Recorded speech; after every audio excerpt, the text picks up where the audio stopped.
departures and archival searches.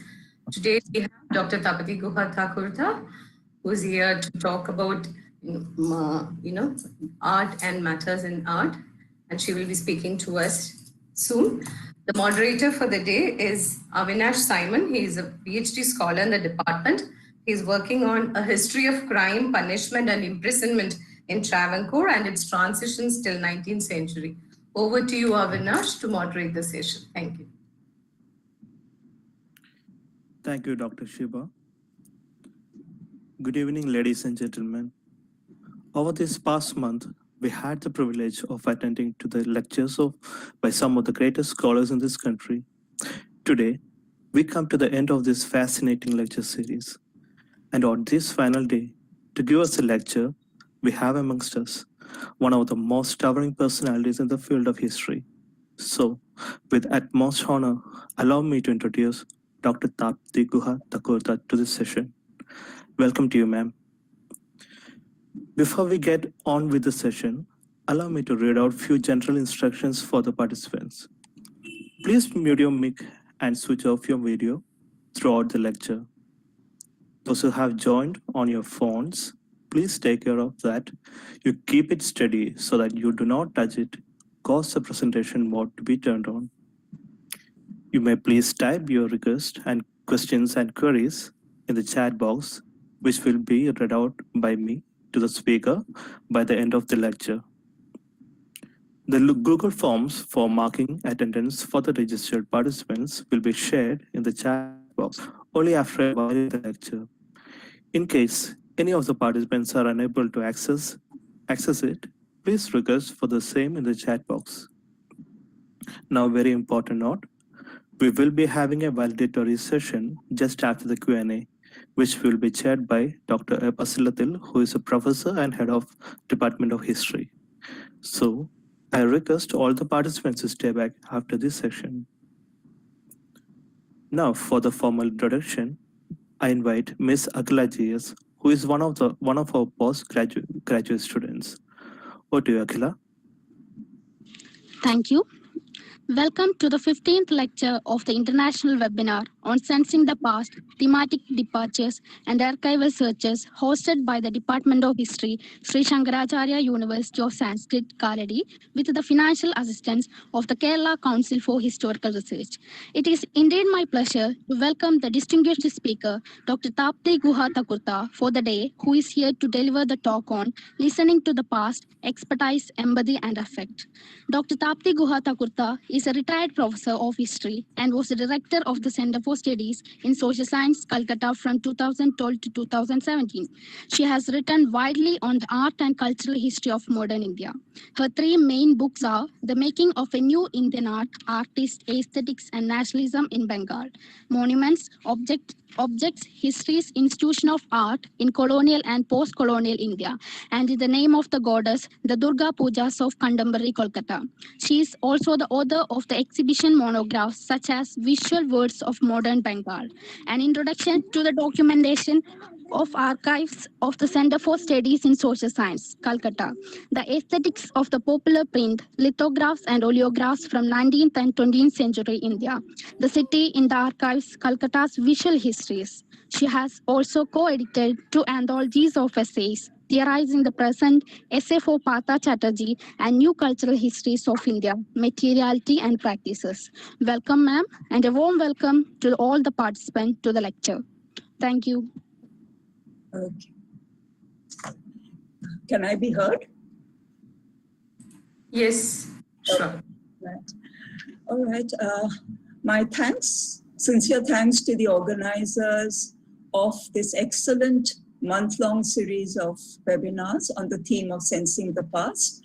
I'd like to especially thank Shiva, who pursued me over a long period when I did not reply to her emails and ensured that I came on to this program. It's been an honor to be part of this and really a very distinguished lineup of speakers. I was meant to have spoken earlier in the session, so I'd like to thank her and the organizers again for accommodating a change of date so that I am trailing at the last of a really very distinguished set of lectures. I was meant to have spoken on what you could say is a more familiar turf, which is the study of art and visual culture. So initially, I think Shiva also mistakenly mentioned that I would be talk on art and its objects. Instead, I decided to stray into a slightly different domain on which I have much less expertise. So I should begin by saying that as a historian of art and visual culture, to talk about this theme of listening to the past is actually something new and experimental for me. This is my first and very tentative incursion into thinking about the domain of sound and listening. And please bear with me for the initial and very preliminary nature of some of the thinking. Wait, let me adjust my camera a bit.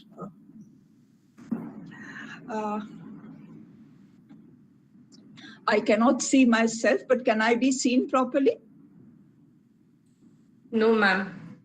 No, okay, then let me just adjust myself. The video is not switched on, I guess. Video is not switched on, okay, let me see.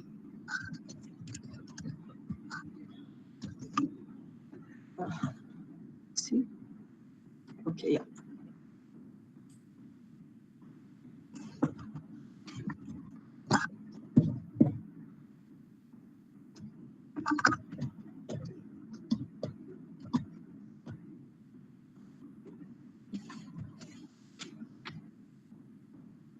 Just give me a minute. I'm working with a new web camera. No issues, ma'am. Sure. Okay, I think now it's better, right? Okay. Not perfect, but at least better. Okay, so as I said, it's my first tentative incursion into this domain of thinking about sound and listening.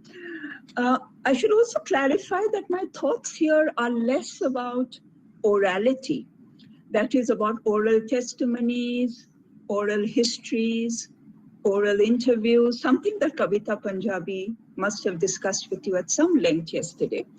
Because certainly orality and the domain of oral history has become more and more important within our own discipline, as oral testimonies and oral narratives have formed a new archival source that has enabled new kinds of histories of peoples, communities, and movements, especially for those for which no textual or visual sources are readily available. So oral history is one way in which we listen to the past. But I would like to think less about orality per se and more about orality, which is the oral ambience in which we live with sound all the time. So that things, persons, objects all absorb sound. So there's sound surrounding us, even when we are not actually hearing it. So there is a way in which sound is everywhere. And therefore, the register of the oral, the register of listening to that which is around us, things that belong to the past, which carries the past with them, is important. And I think one of the ways I'd like to think about this is how texts, images, and objects all carry with them deeply embedded sounds of time, spaces, and remembered past. So those of us who work with documents in our archive or with images, whether paintings, prints, photographs, sculptures, archaeological material, in a way, these, even as we see them, we also listen to them. So they speak to us. They speak to us in different ways. And it is in this space of a form of speaking and a form of listening that I'd like to push today's discussion. In keeping with the title of the series, Sensing the Past, and that's what led me to think about speaking on this subject, that what are the different ways in which we sense the past, not just research, write, use archival sources, textual and visual material, but how do we sense the past? So I wanted to actually explore a different sensorial register of accessing historical and mythic past through the hearing of voices, real or imagined. My invitation is to think about how the acts of close seeing and expert reading, which is what we do with images and texts and documents, how these also involve forms of deep listening in the ways in which we sense the absent past. What are the different kinds of presence of the past that the finely attuned listener can imagine through the oral resonances of a heard, transmitted, recorded, or just internally experienced voice? In what ways can the power of a voice in the art of its presentation or in the art of its hearing transform the inanimate object into one that speaks? How may we trace the flow of affect and empathy between the object that speaks and the expert listener who knows how to hear and invoke voices where none may exist? Now, I have a PowerPoint and I'm trying to now share slides. So I will disappear from the screen and I will move on to the slides. And there will be audio clips and I'm hoping the technology will work at the end of it all.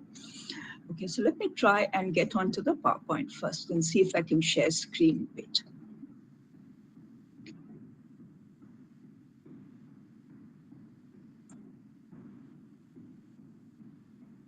Yeah.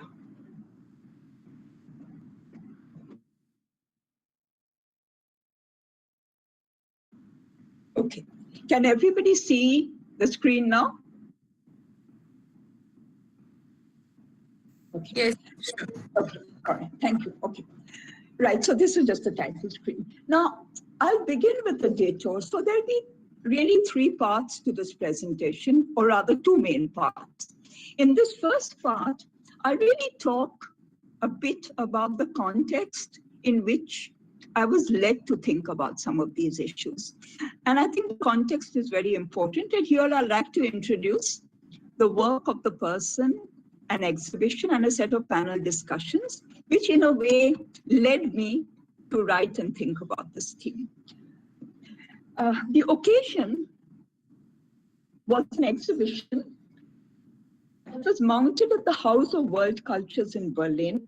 It was meant to have been held this summer, but everything in this year of the pandemic got postponed and it moved into the virtual mode.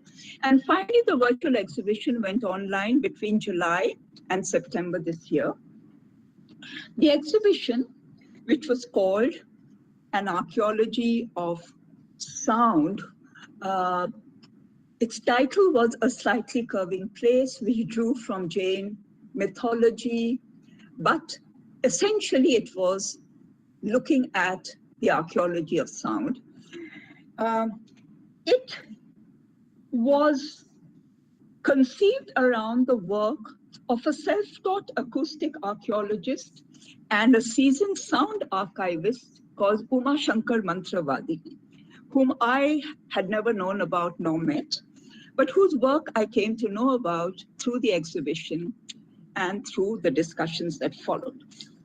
Consisting of a series of photographs, objects, audio plays, and video installations, one of which is up on the screen, a still from a video installation. This is a dance performance by Padmini Chetur, which was performed at the archaeological site of Anupu at Nagarjunakonda. Now, when Nagarjunakonda, the site had to be relocated because of the building of the dam, Anupu, the presumed ancient amphitheater that was part of the site, was also relocated. So Anupu was one of the sites at which this exhibition, its performers, its choreographers worked. So as I said, consisting of a series of such audio plays, video installations, photographs, and objects, the exhibition brought together writers and artists, dancers and musicians, choreographers and composers, archivists, and sound and graphic designers to engage with the practice of Uma Shankar Mantravadi and the possibilities it proposed for listening to the past in ancient archaeological sites like this one at Anupu, where both the past and the sounds it carried could only be sensed through an absence that reverberates and a silence that must be listened to.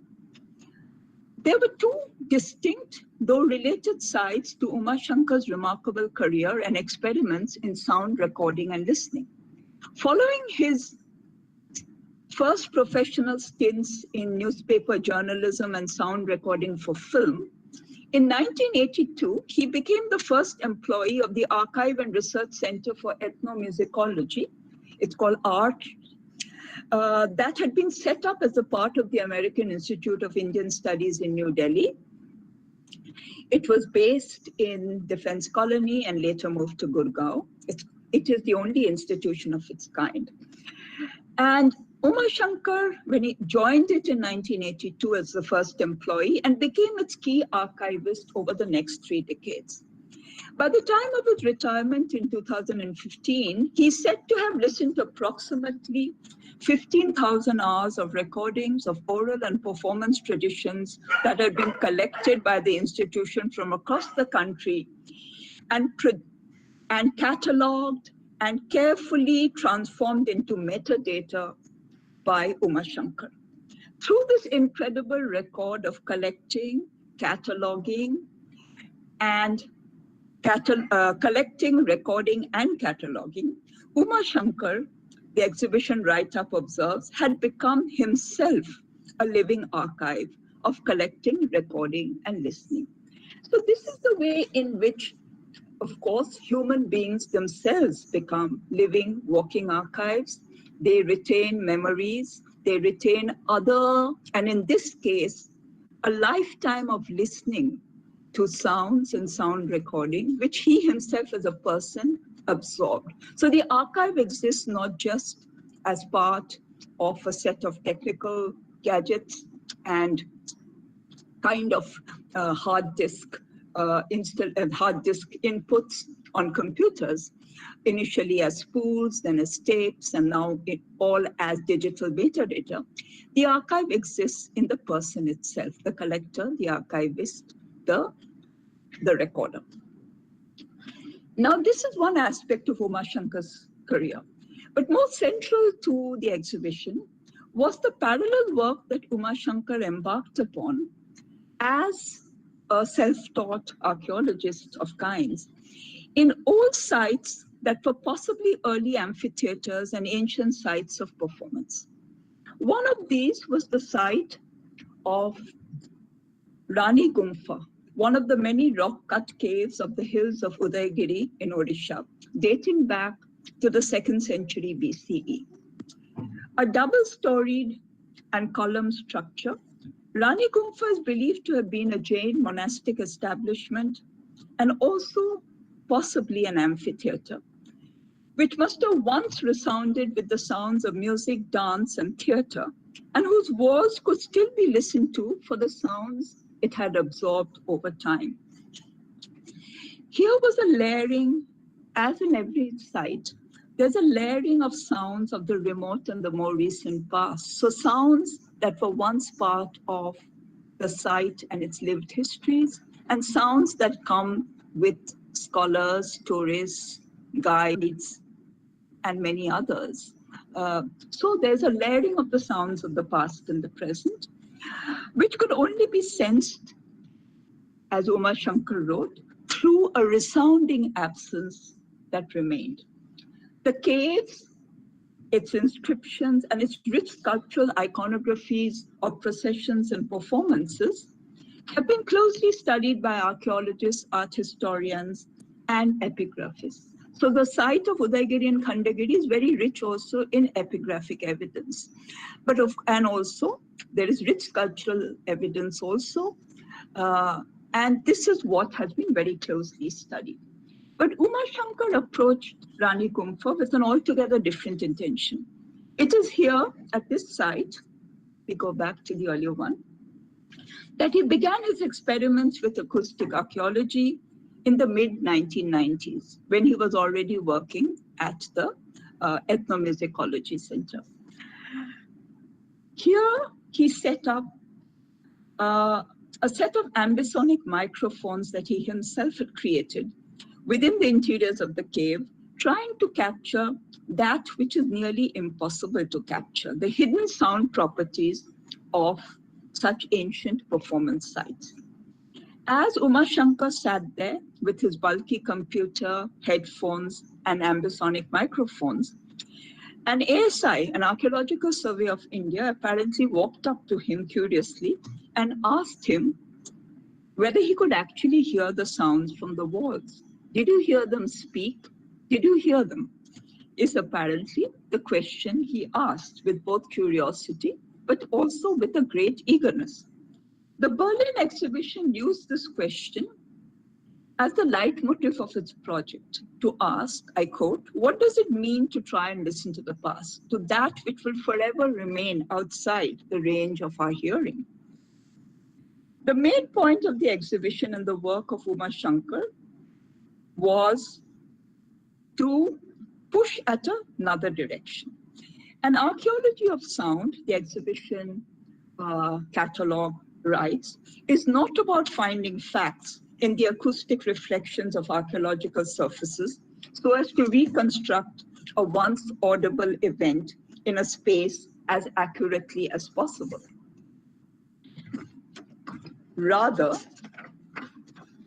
it is a fundamental confrontation with a sense that the past cannot really be captured or known and verified with the certitude that historians take pride in, those of us who work with written or visual sources.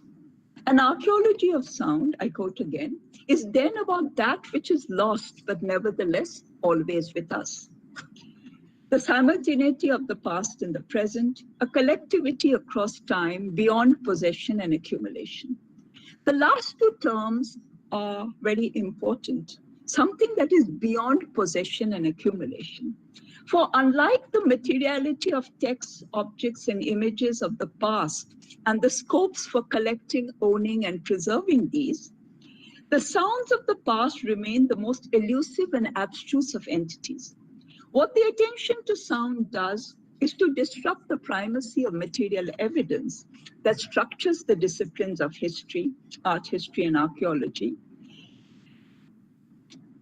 What it does is underline the centrality of absence and shifts the focus from verification to a different register of sensing the past.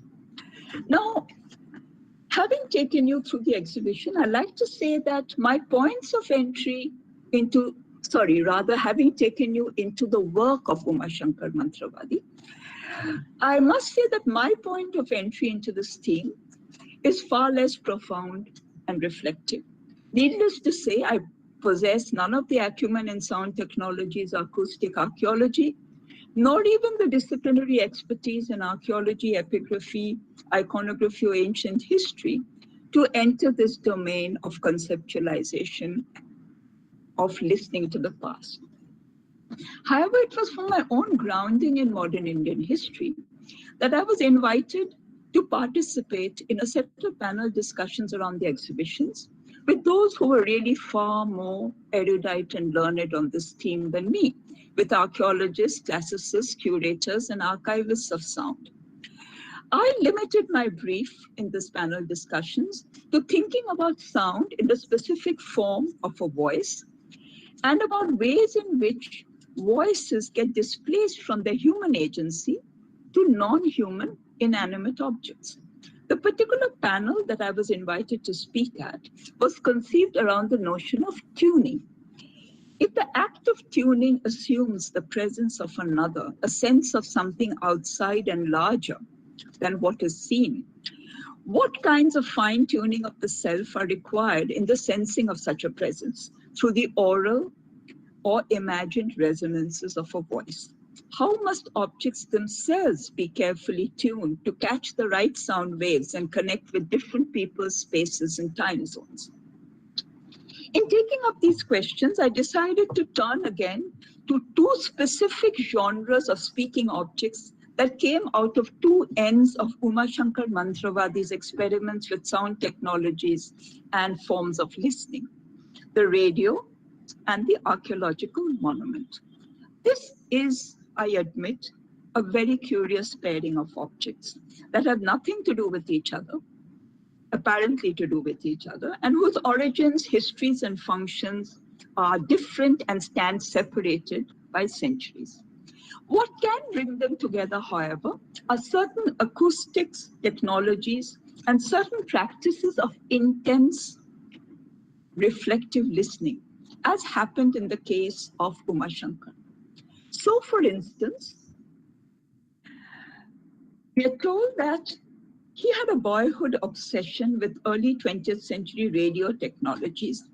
This led him to produce his own Galena crystal radio set, an apparatus that functioned through the flow of an electric current when a metal wire came into contact with the surface of a crystal, a mineral of kind.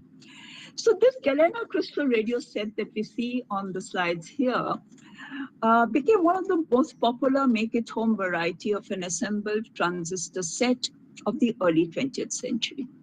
Now, as I said, I have no expertise in this technology of sound recording, but so I'm entirely here invoking the expertise of Uma Shankar Mantravadi.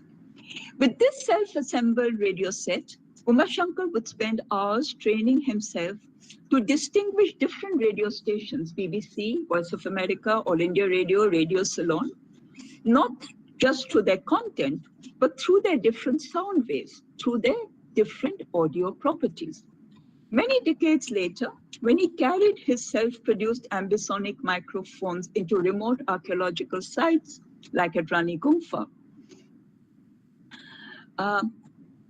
to search out the acoustic properties of ancient structure, it called for the same intense labor of listening. For Uma Shankar Mantravadi, the act of listening was always steeped in technology, discipline, and self-immersion. In drawing my two case studies out of these two interests of Uma Shankar Mantravadi, I will be situating the modern industrial object of the radio and the ancient archaeological relic within a common cultural conjuncture of time and place, which is early 20th century Bengal. That is a common cultural conjuncture of time and place in which I situate both the radio and the archaeological monument. Okay. Each of these inhabit its specific spaces of intimacy and sociability. In the case of the radio, the home and the neighborhood. In the case of the archaeological monument, the museum or the protected site. Using two main protagonists, a Bengali radio broadcaster and a Bengali archaeologist and ancient historian, a main theme that I will touch on is the blending of expertise with empathy and affect, which is why I put these three terms in the title of my talk: expertise, empathy, and affect. I want to see how the mastery of technologies and disciplinary knowledge goes hand in hand with deep structures of feeling and belonging in enabling different forms of listening and sensing of the past. In what follows, and this is now I'm coming to the second part, I'll be focusing on the forms of interlocution and imagination that bonded a talented voice artist, a radio artist, with his listeners through an iconic program of All India Radio Calcutta and the afterlife of that recorded voice.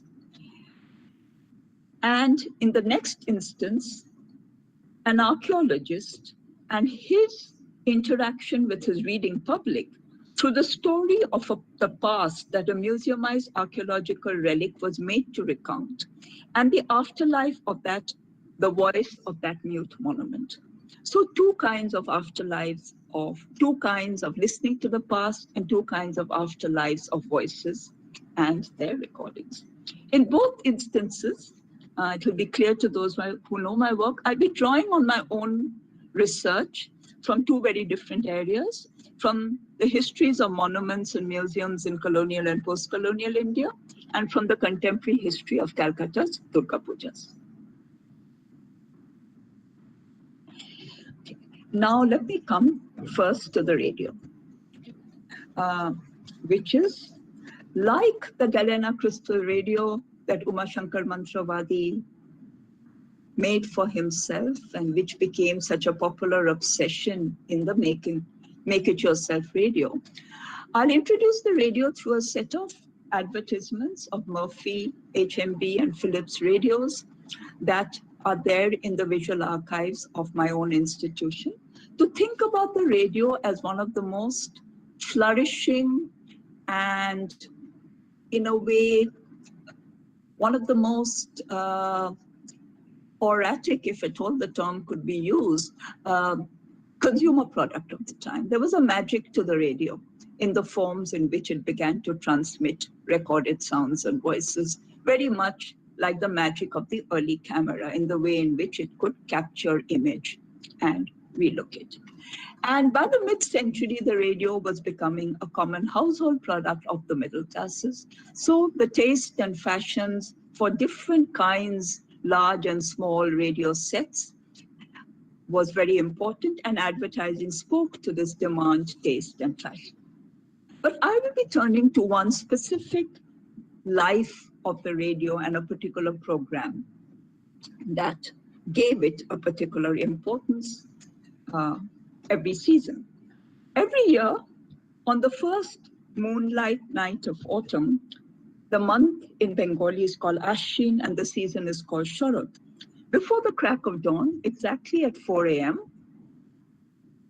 small and large radio sets would come to life across thousands of Bengali middle-class homes. There would be an alarm ringing, then the radio would reverberate with sounds of a conch shell, leading to the sonorous voice of the narrator, Virendra Krishna Bhadra, punctuated by songs narrating the coming into being of Devi Durga, her creation and her arming with weapons by different gods, and her slaying of the demon Mahishashura.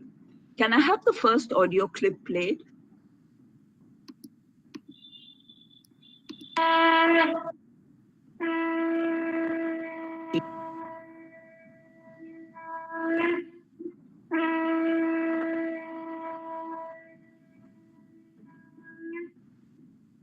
অপূর্ব স্ত্রী মূর্তি মহাশক্তি দেবগলের অংশ সম্ভূতা দেবগলের সমষ্টিভূত তেজবৃন্দ এক পরবর্তিনী শক্তি স্বরূপিণী দেবী মূর্তি ধারণ করলে এই দেবী রামবংশে নবন্ন নেত্র কৃষ্ণবর্ণ অধরপল্লব আরক্তিম ও করতলদ্বয় তাম্রাভ তিনি কখনো বা সহস্র ভূজা কখনো বা অষ্টাদশ ভূজা রূপে প্রকাশিত হতে লাগলেন। এই ভীমকান্ত রূপিণী দেবী ত্রিগুণ মহালক্ষ্মী, তিনি আত্মা মহাশক্তি মহাদেবী মহামহিমময় আবির্ভাবে বরণগীত ধ্বনিত হয়ে উঠল।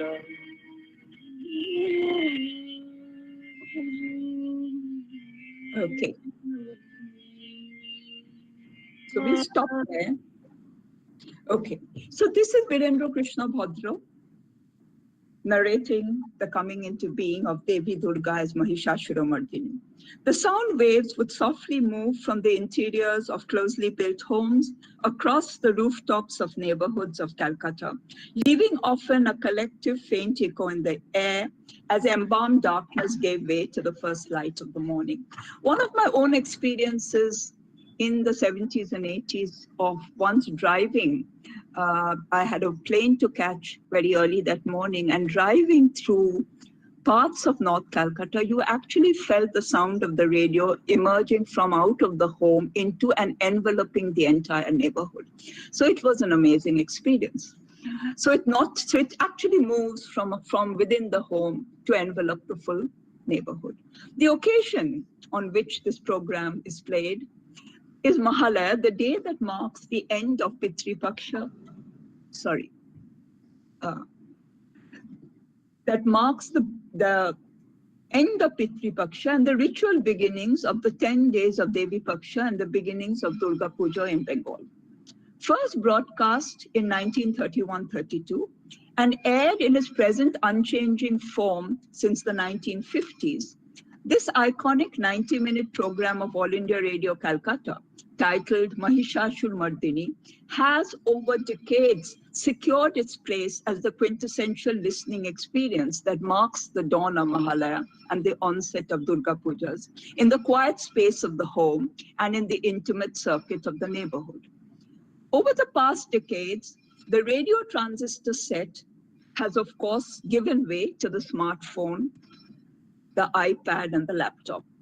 The careful turning of the knobs of the transistor and the tuning of crackling channels to get the right velocity of the broadcast is now replaced by the search and click of the YouTube recording of the program. Yet, the transistor set and the speaking voice of the now long dead master narrator Birendra Krishna Bhadro, his years are 1905 to 1991, has remained the perennial symbol of this emotionally charged hour of the arrival of the goddess within the Bengali home. And for several years, well into the era of television and its many forms of dramatizations and performances of the same episode of Durga as Mahishashur Mardini, the playing of this radio program on the dawn of Mahalaya kept alive the culture of radio listening and brought back to use unused transistor sets that had lain silent for most of the year. I know this would happen in my mother's home, for instance. I would like to think of this Mahalaya dawn experience of listening to Birendra Krishna Bhadro's narration of Mahishashur Mardini as a form of listening to the past and the sensing of an unseen mythic presence of the goddess through purely the oral resonances of a recorded and replayed voice. Let me juxtapose this instance of the transmitted radio voice with another form of a voice that once emanated from the architectural and sculptural remains of a Buddhist stupa of the 2nd century BCE that had been moved off-site from Bharut in the central provinces and reassembled within the halls of the new Imperial Museum of Calcutta.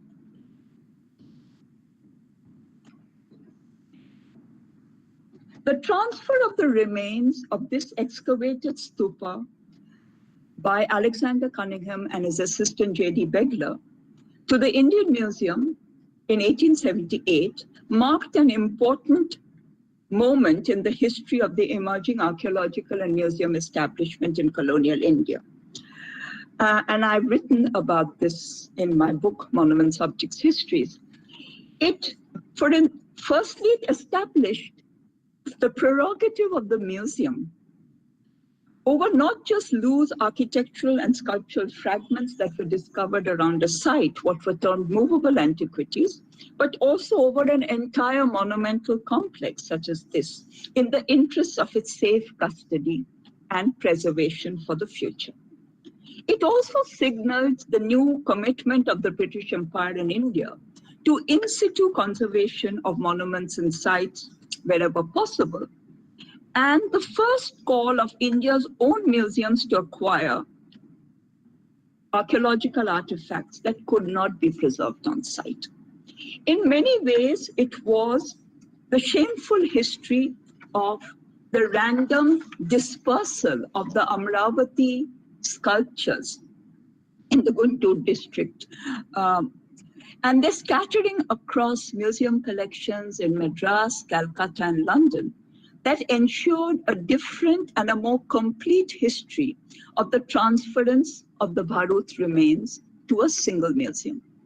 The long years over which the Amravati sculptures lay forgotten and abandoned in a coach house in the outer yards of the India Museum in London also made the Imperial Museum in Calcutta the more rightful home for these magnificent relics. So you must remember, this is a time when even the gateway of Sanchi was going to be transported to the British Museum, and Amravati's remains had already traveled.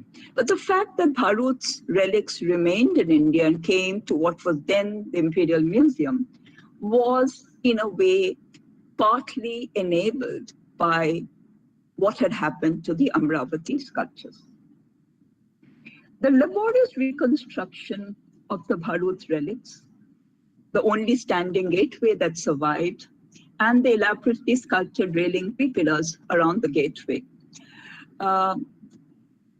became the occasion also for the inauguration of the archaeological section of the Indian Museum, with this inaugural hall with the Bharut remains, called then the Ashoka Gallery. Of course, Bharut is from the Shunga period, but it was then referred to as the Ashoka Gallery.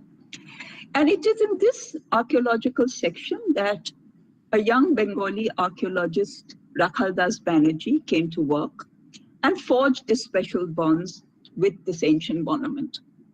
In the after hours of the museum, once the visitors had gone and work was over, the ancient stones began to speak to him and tell the story of their past.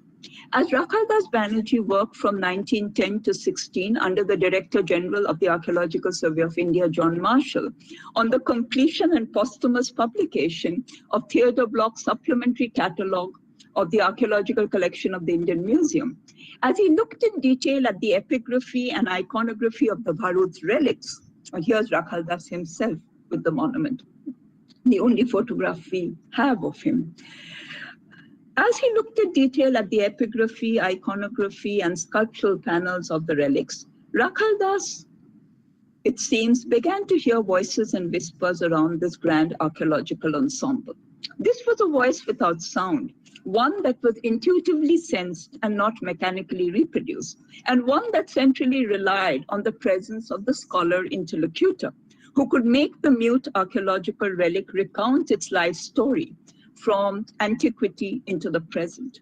From the time in the remote past when the red sandstone was first quarried and brought to the site of Bharut in the Mahakoshila kingdom of the Sunga dynasty during the reign of King Dhanabhuti, to the time of the present when, after centuries of oblivion, neglect, and decay, they're rescued by the new white masters of the land, and the stones are given a new modern life as a historical and museumized monument.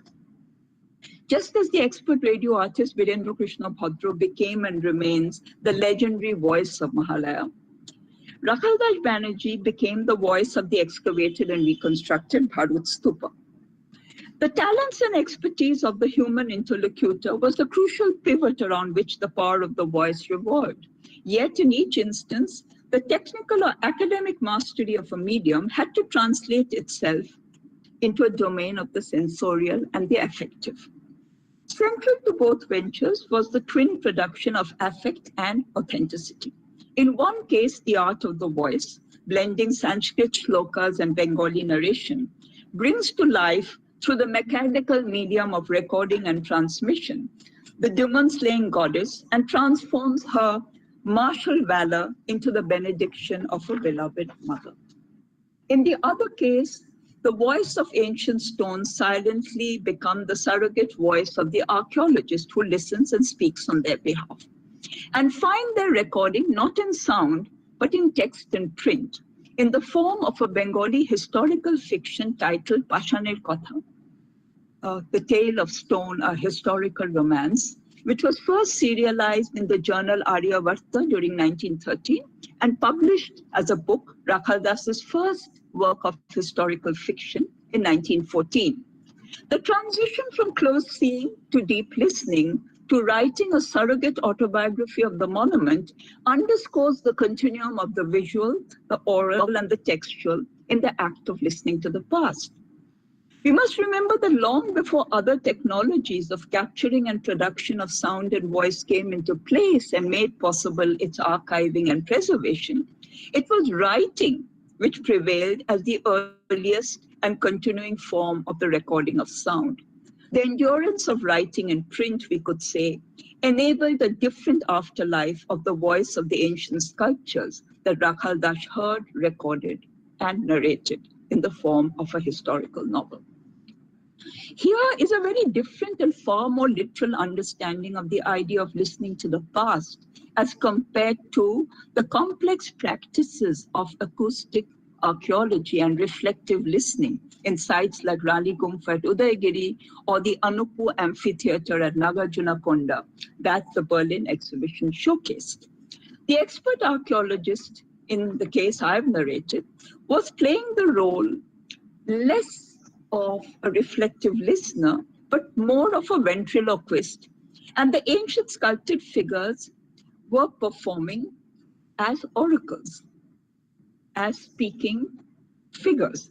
There's a long mythic tradition of cursed figures who get frozen into stone and begin to speak once they're released from the curse, often by the act of digging them out of earth. Alongside a Salabhanjika figure from Nagarjuna Konda, the Berlin exhibition handbook recounted the tale that goes by the name of Betala Panchavinshati.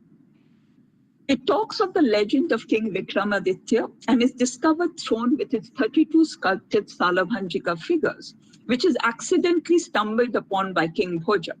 As Bhoja prepares this ancient throne for himself, the story goes that each of these figures, the Vetalas, come to life one by one and begin to narrate the stories of their curse, their becoming frozen into stone, and their release. Each story intended to differ and prevent King Bhoja's accession to the throne.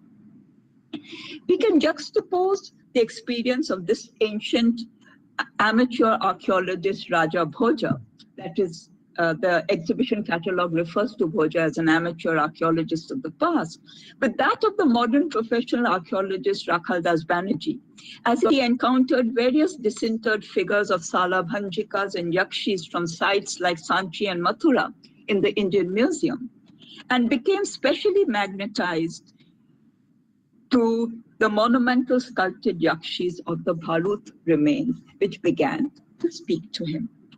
Important to mark here is the transference of intention and agency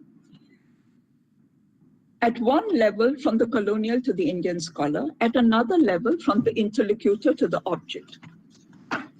Trained in the empirical methods of the Western discipline of archaeology in its modes of reading, architectural, sculptural, and epigraphic evidence, Rakhaldas wanted to use that very knowledge to wrest the museumized monument from the white man's exclusive authority and make it available to a new national community as a stone of India, speaking of past that belonged uniquely to that imagined entity of the nation.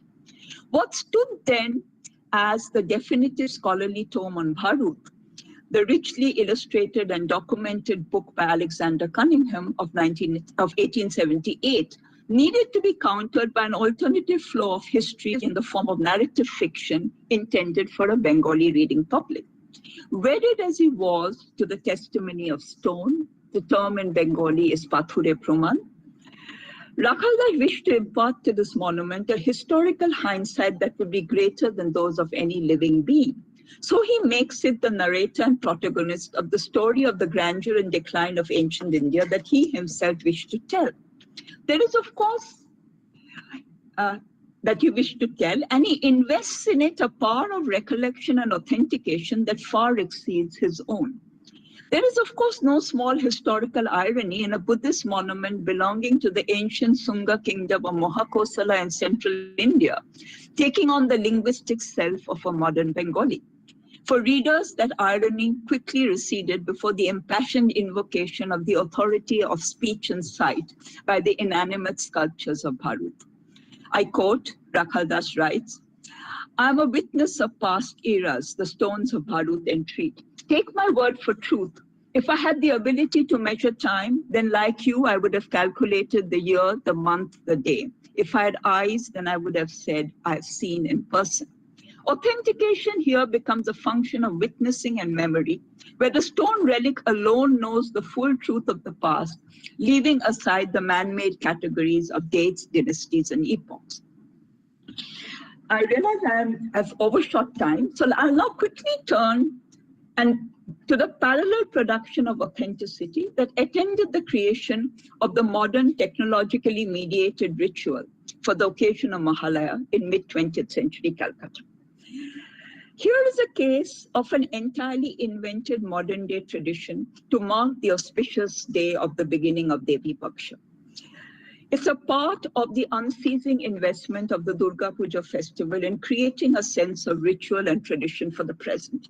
The only established sacred ritual that traditionally belonged to this morning and which is still observed is the act of Tarpan, or a worship of one's deceased ancestors in the holy waters of the Ganga. This act is what heralds the end of Pitri Paksha on the morning that follows the Amavasya, and has nothing to do with the legend of Durga and the occasion of annual homecoming. That begins the next day with Mahalaya and is given a new meaning by a radio program. When the radio program was first conceived in the late 1930s, none of its producers and performers would have anticipated the kind of endurance, aura, and sacral qualities it would come to assume in the years that followed. That this would survive into the present as the oldest, most popular and iconic radio program of All India Radio was a turn of destiny that the creators could not have foretold. In its own time, the making of the radio program Mahishashul Mardini, involving the finest talents of the Bengali film and music industry of the 1930s and 40s, provides a striking case of this mix of artistry and effect, of tradition and innovation. It shows how the religious could be invoked and performed through the art and technology of voice recording and transmission in the completely secular place of a radio station. Drawn from the legend of Durga in the Saptasati Chandi section of the Markandeya Purana, the narration was put together by the scriptwriter Bani Kumar in consultation with a Sanskrit scholar, and the accompanying songs and music composed and produced by the team of Pankaj Kumar Malik, Raichand Boral, and Haridas Bali. There is an audio clip here, but I think I'll skip it for want of time, and I'll move on and we'll play the third audio clip. By all counts, the master performer here was the... Oh, it's playing.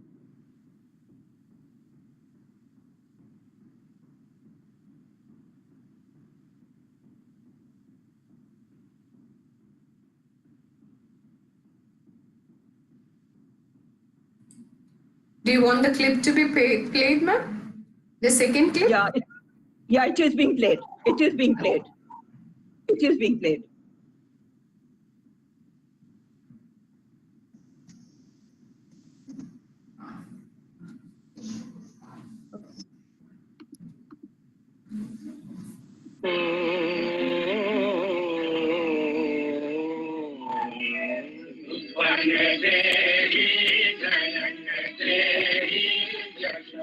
Okay. Can we stop it now? Okay. Okay. By all counts, the master performer here, along with the singers, was the narrator, Virendra Krishna Bhadra, a railway office clerk who in the 1930s was making a career for himself in writing and performing radio plays and radio broadcasting at the Calcutta radio station at its office at 1 Garston Place. What is remarkable is the ease and style with which Virendra Kishore got into the act of narration of the script, or what has now come to be known as his Chondi part. So complete was his self-immersion in this act of radio performance, and so great his identification with the chants he uttered, that he could take on the persona of one who brings the goddess to life on the dawn of Mahalaya, parallel to that of the image maker who paints on the eyes of the goddess, and the priest who conducts the worship from Shashti to Dashami. There were, of course, many who contested this role that Virendra Krishna assumed. His Sanskrit pronunciation in his overtly Bengali accent was, of course, a frequent matter of censure. But one he overcame to a point that he would later in life be regularly called to all cultural occasions to perform his Chondi part. There was also the criticism of a group of conservative Hindus of a non-Brahmin reciting the shlokas. That too would be quickly quelled by the authority that a figure like Bani Kumar and Pankaj Kumar Malik commanded in the film and music industry, and by the popularity of the program and the power of Virendra Kishore's voice that could never be replaced by any other. There are stories galore of Virendra Krishna's oratic live performance of the event over nearly 3 decades, about how he would arrive in the car that was sent for him at the Calcutta radio station before 4 a.m., freshly bathed and clothed in a dhoti and a namavali chadar, and about how his voice would invariably break with emotion as he reached the culminating points of the narration of the goddess's killing of the demon and the incantations of her veneration. Can you play this, please?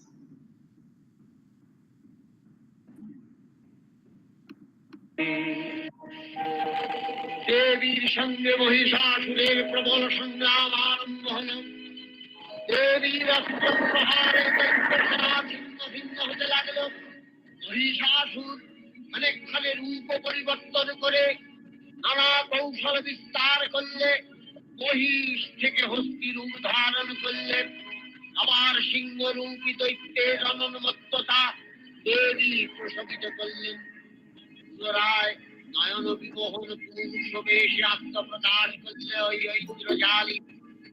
দেবীর রূঢ় প্রত্যাখ্যান পেয়ে আবার মহিষ মূর্তি গ্রহণ করলে, রণবাদ্য দিকে দিগন্তরে নিনাদিত চতুরঙ্গ নিয়ে অসুরেশ্বর দেবীকে পরাজিত করবার মানস উল্লসিত। দেবীর বাহন সিংহরাজ দাবাগ্নির মতো সমস্ত রণক্ষেত্রে শত্রু নিধারে দুর্নিবার হয়ে উঠল। নানা প্রহরণ ধারিণী দেবী দুর্গা মধুপান করতে করতে মহিষাসুরকে সদম্ভে বললেন, স্খলনমুহ অধূয়াবৎমিমাম্যহম ময়াস্তৈ হতৈব প্রত্যুষন্ত্যাসু দেবতা। দেবতাগণ সানন্দে দেখলেন দুর্গা মহিষাসুরকে শূলে বিদ্ধ করেছেন, আর খড়গ নিপাতে দৈত্যের মস্তক ভুলুণ্ঠিত। তখন অসুর নাশিনী দেবী মহালক্ষ্মী আরাধনা গীতি সুষমা দেবা পৃথিবীতে পরিব্যাপ্ত হলো। Okay. Now, this is a wonderful instance of the performance of devotion through the act of voice modulation and elocution for a radio recording, where the performative become wholly constitutive of the religious and the sacrality of the occasion.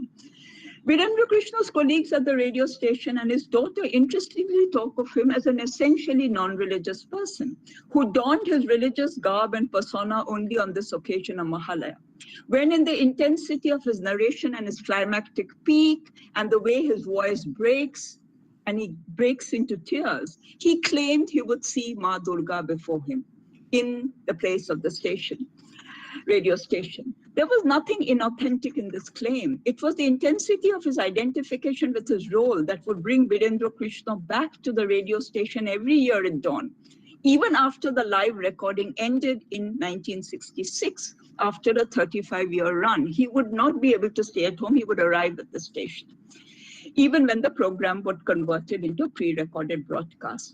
And it is this intensity of bonding that would make his the perennial and irreplaceable radio voice of Mahalaya for decades to come. It becomes poignant to contrast the successful afterlife of Virendra Kishore's recorded voice and its blockbuster career of this radio program in the music industry with the performer's own retreat into a pensionless retirement from All India Radio and the financial hardships of the last 20 years of his life. For generations of listeners, there is no other memory of Virendra Krishna in any other role except as the voice of Mahalaya, and now increasingly as the voice of Durga Puja in general, as his voice is continuously played and is seen as one that best embodies the devotional affect of the season and its homecoming of the goddess. For many like me, every year on Mahalaya, the radio itself, that inanimate object, would become the person itself whose voice it was transmitting, the everyday household object assuming the magical persona of both the invoker, Virendra Krishna, and the invoked, the goddess. It takes us back to the early affective lives of many such speaking machines, like the phonograph, for instance, to the story of the listening dog, Nipper, who once sat magnetized to the phonograph when it played the recorded voice of his dead master, Mark Barod, a scene that his brother Francis Barod memorialized in a painting titled His Master's Voice when dog Nipper died.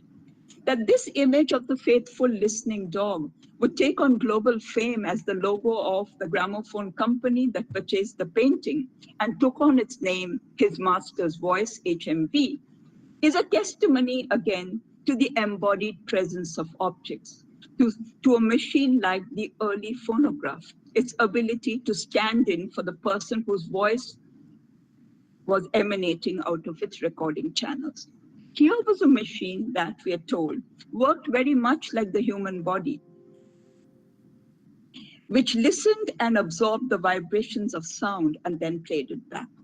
That this same HMV company, later Saregama, would in the 1980s purchase the full copyright of All India Radio's Mahalaya program and make its largest selling products as cassettes and CDs in the music industry of the time, speaks to the irony of the loss of copyright of the original performer and owner of the voice and his slipping into financial hardship and oblivion. Like the image of the faithful dog Nipper, which survives only as a circulating logo, completely dissociated from the love and longing of the living animal who pined for his dead master and listened to his voice. The disembodied sonic afterlife of Birendra Krishna Bhadro also becomes the symbol of the remembered past of a voice and its post-human endurance. I will end with, again, the last set. Once the Durga Puja season arrives in Bengal, now Birendra Krishna's voice is everywhere. His narration and chants from the radio program are repeatedly played all through the day on microphones in one puja pandal after another. And excess and oversaturation of listening to his voice and his chant has robbed the voice of that special aura and sanctity that it would carry on the dawn of Mahalaya. It has slipped into a routine of the banal and the corrupted, where the more it is replayed and reused, the more disembodied it becomes and the more removed from the person who gave it its pristine charm and authority. Yet there are times when quite unanticipatedly, the voice again hits the chords and tugs at one's ears in the way. So here I turn to my last example, which is from this year's puja, where this was a puja which became a talk of the season. It was dedicated, like many pujas this year, to the migrant worker and their long trudge home, their hunger, their starvation, their desperation for relief. It was called Thran, which meant relief. And Durga and her children appear here as a migrant worker family. She's both Durga herself, the mother as she looks back, but she's also seeking relief and benediction from the goddess whose face hangs above her, whose 10 arms carry not arms, but sacks of rice. For the club said the real demon to be quelled is hunger and starvation, not any other demon. So this was a remarkable installation. I've recently written on it. And what was most amazing was the voiceover here. And if I can have the last video playing, where the voice was that of a relief camp, where a voice kept telling workers to stand in queue, to stay apart, and said no mask, no relief. And suddenly that voice breaks into that of Birendra Krishna Bhadro. Can I have the last video, please?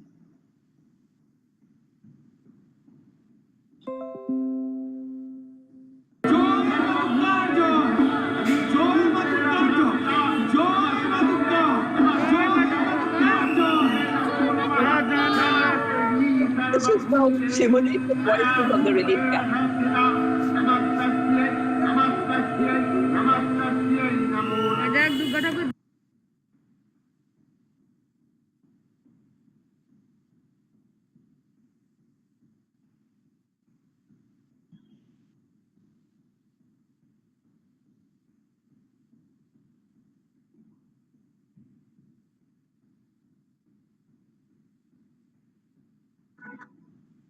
Okay.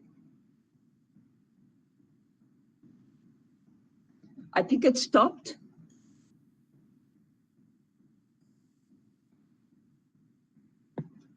Okay.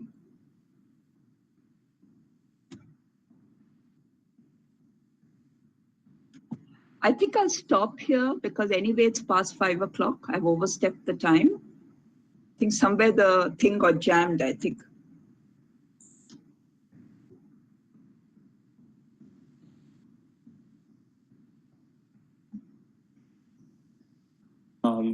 Thank you, Dr. Tapati.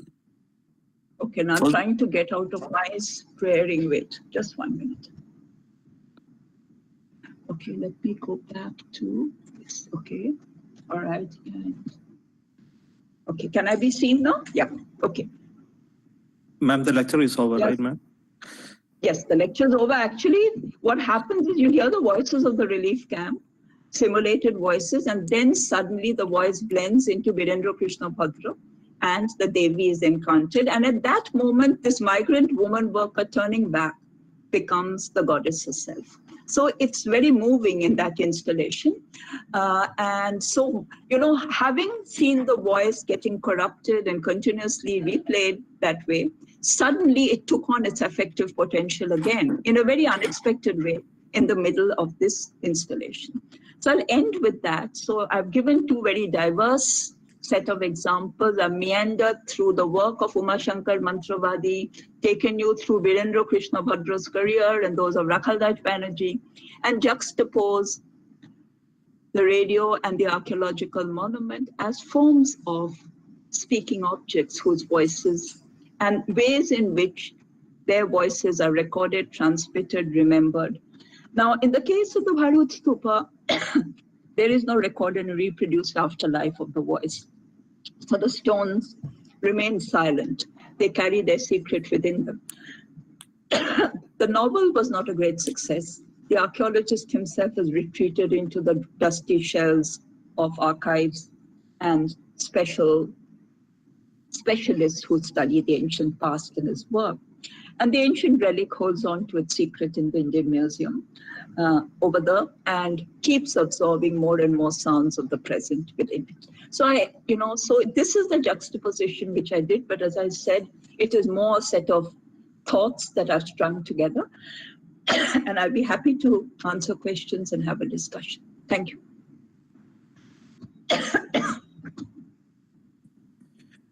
Thank you, Dr. Tapati, for such intriguing and thought-provoking lecture and helping us familiarize with such path-breaking, innovative methods that can be used as tools and companions in our everlasting search for history, and for informing us how important we must start listening to the past rather than merely looking into it.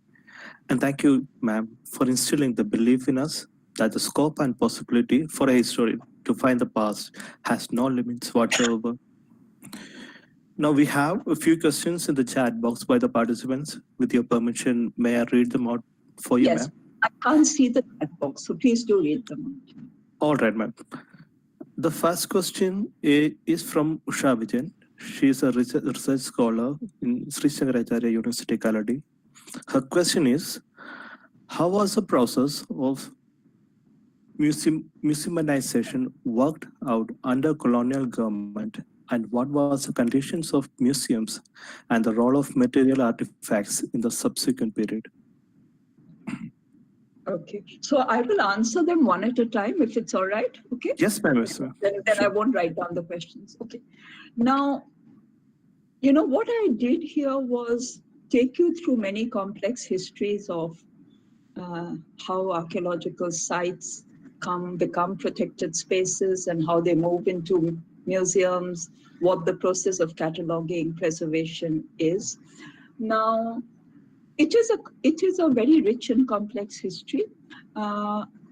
In British India, India evolved one of the most elaborate archaeological and museum establishment more than any other colony. The establishment was one of the largest here.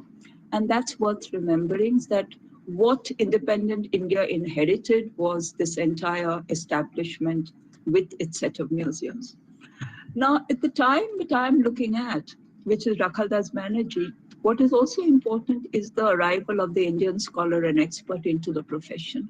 So much more than, say, in places like Egypt or in many other colonies with very, very rich archaeological pasts and materials, the Indian scholar, the modern Indian scholar, makes his arrival, or entirely his then, within the field. So yes, this idea of bringing monuments to museums and material artifacts is both contested, but is a rich history. Now, in terms of what I am referring to here, now for those who, like Uma Shankar Mantravadi and the curators of the Berlin exhibition, the site had its own particular kind of quality that can never be recreated in the museum. So that act of setting up microphones, of listening to the acoustic properties of sound in ancient archaeological sites is something that is best done in open sites and not in the space of a museum. And one of their critique is that when things are brought into museum and put under a different disciplinary expertise, then they lose much of their power to respond to acts of listening. So in a way, you take them out of a context, you put them into museums, you make them available for different viewers, but you decontextualize it. Now, this is an old criticism of what museums do, even as museums carry on the work of, preservation, conservation, cataloging. But I wanted to look at a counterexample where it is the museum itself which enables a certain kind of empathetic bonding between scholar and the object of study.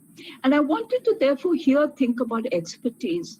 Yes, expertise is important, but the structure of affect and belonging is equally important. And I like to argue that if the site produces one kind of affective engagement with space, object, and even embedded, deeply embedded acoustic properties of the space, that the museumized object can also be made. And one of the very common themes is how all museum objects come to life when museum doors shut, right? So there are stories on how the Elgin marbles, which have been locked away in the British Museum, they all come to life in the after hours. And they all begin to mourn their fate on how they've been forever exiled from their land. So this idea of sculptures becoming embodied, coming to life, especially when there is no others to interrupt them, is a very, very important ambience and part of the mystique of the museum too. So I think I leave it there because obviously there's a lot to be said. But my whole idea is to take these objects out of the purely disciplinary and evidentiary roles that they've served, right? And you have provenance for them, they belong to this period, you read them. But I wanted to think of other forms in which historians, professionals have engaged with them. Thank you, ma'am. The next question is from Shanto Shankar. He is also a research scholar from Sree Sankaracharya University. His question is, how can archaeology and radio be treated as a narration of the past in the same manner? What are the similarities behind the transmission of the ideas from these two? Yeah. Now, I absolutely agree with you that you can, as objects, they have very, very different both material, technological, and even what we may think of as emotional properties, right? So yes, that's why I said it is a very curious pairing. I used Uma Shankar Mantravadi's own experiments with radio technology and then with sound technology in archaeological sites. Now, I'm not saying at all that they can be treated in the same way. Of course they can't. But I wanted to think, so how do we compare? The radio here is only a transmitter, right? It's nothing else. Without a Birendra Krishna Bhadra or without an entire program, the radio itself would mean nothing. It's a completely inanimate object, like the phonograph, right? So it's only when the phonograph absorbs sound and then transmits it, that it can become the voice of that dead, absent person who's no more there, but whose voice can still be, replayed. And through the voice, as he said, the voice becomes like the person, but it's a disembodied person, not the voice. So, in a way, I agree with you. There's no obvious way in which the two objects produce same forms. Now, why should I at all bring in the radio in this question of listening to the past? The archaeological object, yes, it has a very, very obvious way. I use the radio to think about the way this radio narrator and broadcast brought the past into the homes of the listener, right? Now, what is this bringing of the past here? It's a mythic past. He narrates a scriptural text on the making of the goddess, her killing of Mahishashura, the blessings the gods pour on her, benediction. It's a mythic past, but it is a mythic imagined past, right? So the goddess is both of the present, but always speaking to a mythic past. And I tried to think on how a narrator, something completely modern, industrial, secular, like a radio station, a transistor set, the place of one's home. This is not even a place altar. The radio set would not be part of an altar. You would be lying in your bed and listening to it. But it takes on the persona both of the invoker and of the goddess herself, which is why, if you think of the slide, the lady clutching on to the transistor has the third eye of the goddess. The goddess becomes morphed into the transistor set. So yes, I was playing with the idea. Obviously, they don't speak to the same ways of listening to the past. And I'm open to the criticism that why did I bring them together? And it leads me to think much more on how and why at all we can think of them together. Do they offer very, very different ways in which we listen and engage with the past, with the life, with the afterlife of sound as it's recorded and replayed, and then with sound that only has life in a narration, in a written narration, and therefore the voice is forever silenced. That imagined voice is silenced. So that these are the connections I drew.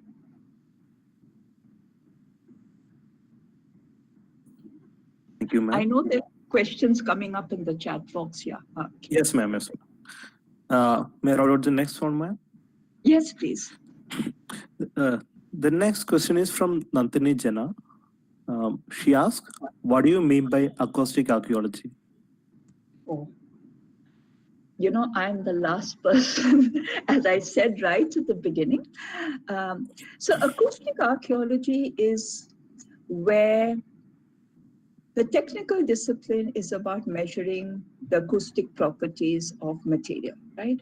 So as I said, sound is actually everywhere. So we hear certain kinds of sounds, but all objects around us and all human beings around us are continuously absorbing and emitting sound. So the acoustic archaeology really believed in measuring the acoustic properties, how far old objects and monuments absorb, emit, and transmit sounds. Now, it is a kind of discipline that does not lend itself. So, of course, where is sound here, right? So it's the most abstruse of disciplines. And it comes both out of a certain deep kind of sound technology and the ways in which you can actually measure sound property. But Umashankar Mantravadi also carried it into that much more reflective space of listening and absorbing. So when I compare his career with as a sound archivist at the Ethnomusicology Center, where he himself becomes a living archive of everything he heard, recorded, collected, and archived. He himself becomes a living archive. So similarly, and he's not necessarily continuously replaying it at all, but it's an embedded and a remembered. Similarly, let us think of the walls of Rani Gumpha as also carrying that deep set of remembered sounds and spaces. You know, I do not have a answer to the full technicalities of what acoustic archaeology is. It's a new field, but it wishes to say that one must look beyond pure seeing, because provenance is all about close seeing, interpreting, and reading text. So epigraphy becomes one form of textual reading. Iconography becomes one form of visual reading. Now, the acoustic archaeology is something I was beginning to think with. Now, the archaeology of sound can, of course, go into many other disciplines too, right? Where one is looking at an excavation of sound and its pasts and histories. But I'll keep it there because my intention here was to use the exhibition, which was called Archaeology of the Sound, to introduce my own thinking on it, which is coming obviously not from the field of acoustic archaeology, in fact, not from the field of archaeology at all.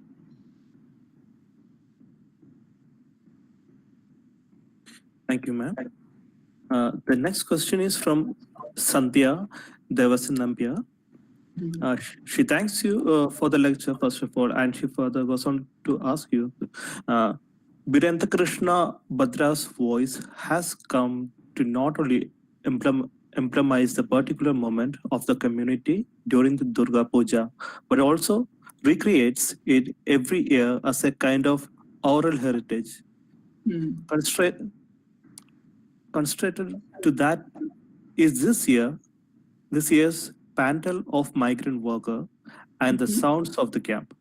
Would you say that these juxtapositions create a dissonant community, or would it be, in Raymond Williams' terms, be an emergent space? Yeah, thank you. That's a really very important and pertinent question. And I must say, it's not something I have thought so much about, because literally, as I was putting together the PowerPoint, I said, why not end with my latest encounter with the voice, in a way. Now, you're absolutely right. First, let's think here of many different spaces and many different audiences and publics that come together in both the performance, the radio performance, the recording, the transmission. So one is the closed community of the radio station itself. And every year on Mahalaya, there's a lot written on Birendra Krishna's career at that radio station. I mean, he deeply identified with the profession, the space. He was a very talented writer of radio plays and broadcaster. He was conducting one of the first, question and answer sessions for women. So there's this professional space of the radio station itself, the community, the singers, the performers who all come together. And really, he performed for that. Now, that distant audience was never a face-to-face audience, right? But his voice is then transmitted. Now, the transistor set in the voice, I talk about it as largely a middle-class experience, and I'm probably not very wrong there, because this experience of Mahalaya part, listening to it, is not any traditional ritual at all. Those who are purists and believe in traditional rituals have no meaning for this. This has huge affective, devotional resonance only through a certain form of acculturation. So yes, it belongs to a certain class, space. I will not even call it elite, but it belongs to a certain space within which the Durga Puja has grown into a community festival. That community, we know, has many hierarchies. It's not an entirely inclusive community, but it is not necessarily an elite or an orthodox religious community either. Now, when you take that voice and you throw it into a migrant relief camp and an installation, there is a dissonance. It's a deliberate dissonance that the artist wanted to bring, and the dissonance lies also in the way the migrant worker is both the migrant worker, but can also become the divine personage themselves, right? There is a way in which there's an ambiguity and a play of identity. When the worker turns back, she suddenly has the face of the goddess. So the dissonance of her actual situation of starvation and deprivation, and then her becoming deified. It has been criticized that this is glamorizing it. It's doing away with the reality of that. But I'd also like to say that what the playing of Birendra Krishna's voice invoking the goddess does, you're right, is again disrupt one, but also sanctifies it. So the dissonance is clear. And you're right that but when it continuously plays in puja pandals, I feel the dissonance already, because it is playing in the midst of lots of other sounds, noise, where nobody's really listening to it anymore. You see, there's a way in which there's deep listening when you listen to it. That radio program at 4 a.m, you wake up and listen. That quality of listening, that deep engagement is anyway lost once it's spread. As I said, it becomes banal, it's everywhere, it's corrupted. But there's something of that pristine affect that returns here. And it is returned through, again, an effect. So Birendra Krishna's entire performance was about producing an effect through voice modulation, even crying. Now, the crying is not deceit. It comes on. It's part of that identification. So I think, again, it's that performative quality to that voice within that installation, which creates a deliberate resonance, but also the required affect. So this is how I would respond to what I think is a very important question, and something, what becomes the different functions and qualities of the voice once we take it out of different contexts, one context to another to another. So thank you for the question. Thank you, ma'am. Next question is from Dr. Susan Thomas of Sree Sankaracharya University. She thanks you for the lecture, and her question is, acoustic archaeology sounds fascinating, but I am also wondering of the dangers of such voices from the past, as there is a good amount of imagination in such cases. Okay. I'm trying to understand where this question is leading. Yes, the danger. Let me try and think with you about what that danger may be. That as historians, can we afford to let pure imagination, speculation, conjecture run free? Right? That's one of the questions being asked, that don't we have a responsibility to truth and verification? Can we just imagine things as saying? And here I would respond by saying that yes,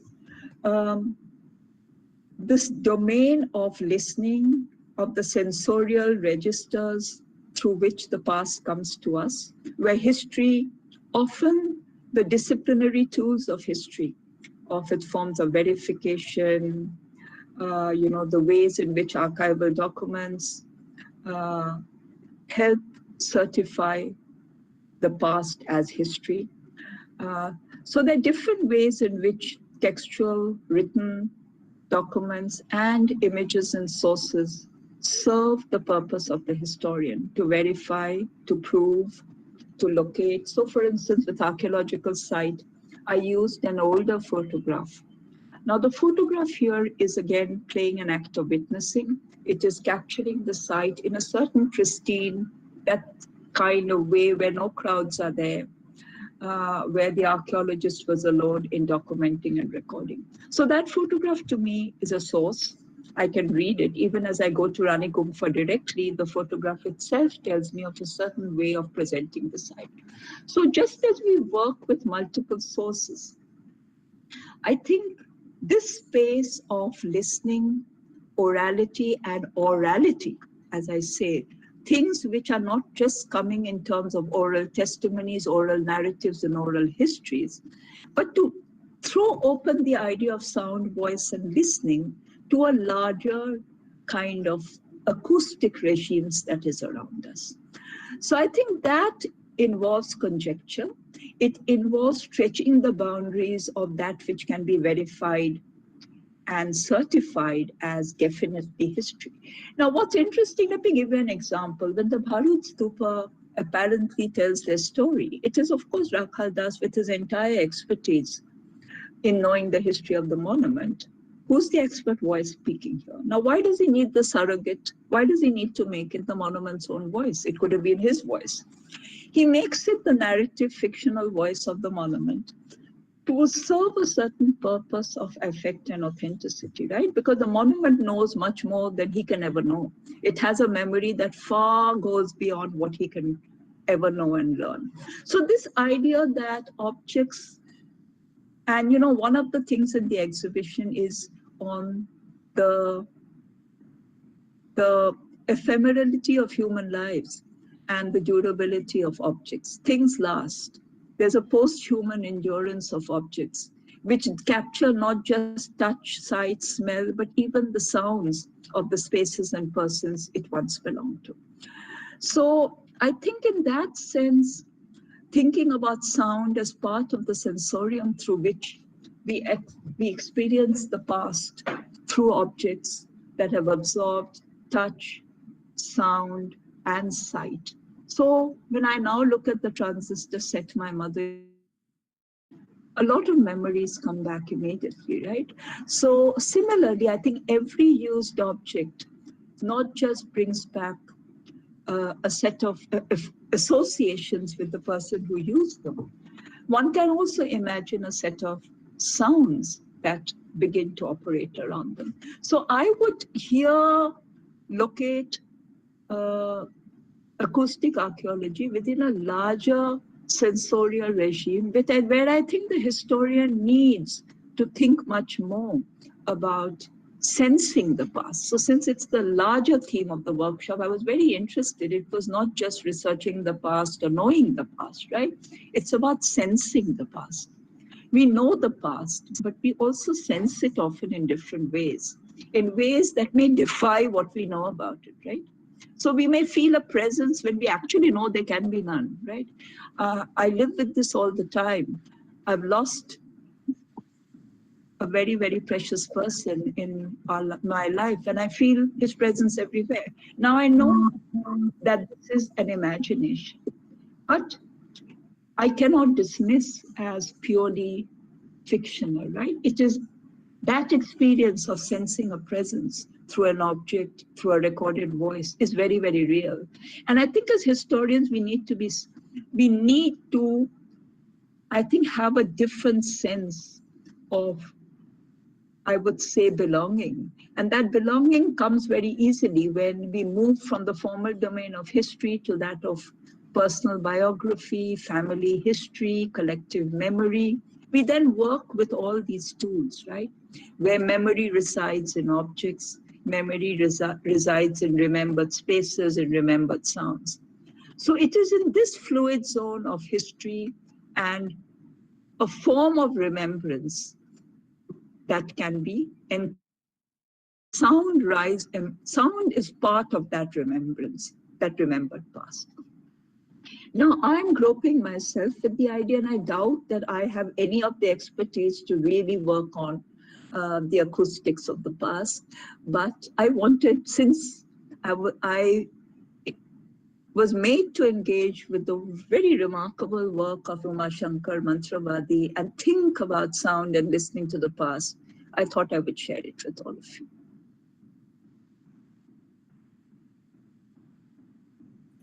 Thank you, ma'am. The next question is from Urmita Ray. In Tagore's short story, Kudito Pasan, a historical object is trying to communicate. Can you please comment on that? Yes. I saw that question pop up in the chat box. Yes, so this trope of spaces that are haunted by the presence of people who once lived there, that is very, very common, right? That's part of the mystery and mystique, we may say, of old, ruined spaces, right? So the idea that there are ghosts that walk all these spaces, they're hauntings. Now, these old sites encourage this sense. In fact, if you visit archaeological sites, you'll see how a lot of the workers themselves have their own legends and stories, their own do's and don'ts. They actually believe they're spirits that inhabit these spaces, who have to be propitiated. When Cunningham was working on many of these, he talked to many of the local residents who had their own beliefs in the animated nature of sites. So you're absolutely right. So from fiction to actually ways in which even archaeologists approached old monuments, the fact that spaces contain presences. Now, Kudito Pasha, the Hungry Stones, is of course a very, very direct reflection, right? Because there is both a prior life. The whole thing revolves around that the moment you enter a space, a disturbance begins, right? So this is the disturbance. What is the disturbance? And it's not just the disturbance of sensing a presence. It's a disturbance of the memory of another life, right? From what I remember of the novel, but also of the film by Tapan Sinha, where Arundhati Devi has two kinds of things of the past and her appearance in the present. So I think it is important, and it's in a way a form in which buildings, old buildings, come to life, right? It's a very obvious, in a way, to think about others who have lived in the space and whose ghosts still roam that because somewhere in their life there's unfulfillment, so they return. They keep returning to the space. It's a very powerful, important, and evocative trope that brings alive many, many places, sites of the past. And the ways in which, say, tourism departments play on that is by introducing the sound and light programs, right? So what happens when you do sound and light programs? You're bringing back a history of inhabitation, of events, of things that have happened by simulating all of that. So what happens? You bring up voices and all of that. So, but what the literature does, what the author does, is invoke a different kind of tension. So this idea of the hungry stones is, of course, that the unfulfilled passion, that unfulfilled hunger of a relationship that could never be fulfilled has remained. And that is the hunger, the passion, but almost the danger, because that hunger will then consume, right? So I think it's important. One can bring many such analogies there. But I like to think of voices and presences that need not become about ghostliness at all, right? It need not entirely be about sensing people who once lived there and whose ghosts haunt the place. That's one literal and literary way of thinking about it. It's the stuff of ghost stories. But I like to think of hauntings and presence at another level too. I hope that answers a bit of what you asked. Thank you, ma'am. The next question is from Lal K. We used to hear voice of successful people. What about the unheard voices of marginalized people? Sure. Well, you're right. And I think that is precisely the work that oral history is undertaking. That's, say, the kind of archiving projects, say that the Center for Ethnomusicology. So by music, they were looking at a series of so-called disappearing traditions, right? Which could only be captured orally and recorded. So this privilege of being recorded is, yes, it's a privilege to the few, though you begin to now think in today's day of digital technology, everybody is photographing and recording everything, right? So there's a different democratization of the capturing of voices. But you're right in the sense that what we think of as a legacy of recorded voices, say we think of simple things like whose voices of the past are we able to hear? And yes, there will be the Nehrus and the Gandhis and the Netaji Subhash Chandra Bose, for whom, yes, they were important leaders and we have recordings. You have the voices of singers would have been recorded. But recording technology itself is just over a century old. So yes, in some sense, how do we think about sound as having a history that can go beyond the age of recording, or that can go outside also the spaces of those who could? It's like the camera. Who could afford the camera? Who could actually had access to the space of the photographic studio? Very often, given all the prejudice taking away the spirit of the living person, often you only were photographed after you died. So there's a large culture of death photography, right? So the photograph becomes a trace only of the person who once lived. So, but there are ways in which we even visually imagine those for whom we have no photography. In fact, we are continuously imagining them and giving them a face and an identity when actually we have no visual record of any of this. So I think there are many ways in which we access and try and access those for whom we have no face, we have no voice, We have no biography, right? So it is hard. And that is where the collective remembrance of a community, the remembered voices.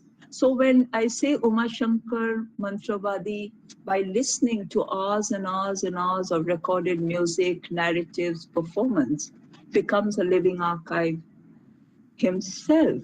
I think all of us have absorbed the sounds of all the people who lived around us. How far can we transmit it? We are not a phonograph, we are not a radio. We don't go through recording of that kind. But the absorbing happens. And I think it is particularly with marginalized communities who do not have access to putting themselves out in writing and as image that perhaps the labors and the obligations of listening are high, right? Now, you may not have a structured narrative, but you often may have to listen in parts and parcel.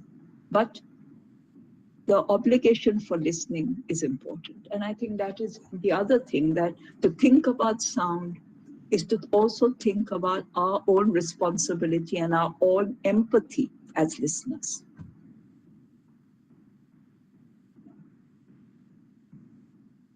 Thank you, ma'am. Next question is from Usha PV.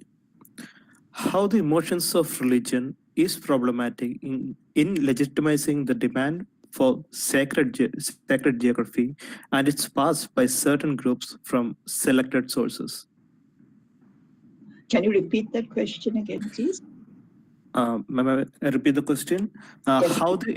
How the emotions of religion is problematic in legitimizing the demand for sacred geography, and it's passed by certain groups from selected sources.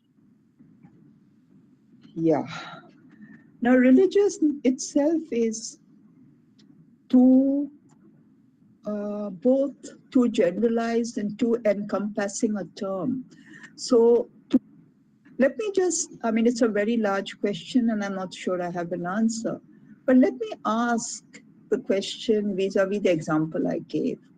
Now, where do I locate the religious in this act of narrating and performing and bringing the goddess to life, right? Now, in no way is the act religious. In fact, I say he brings the goddess to life by almost impersonating the idol maker or the priest. But I've been concerned about how we slot and also therefore vilify that which we are calling religious. Now, yes, institutionalized religion, hierarchical religion is there.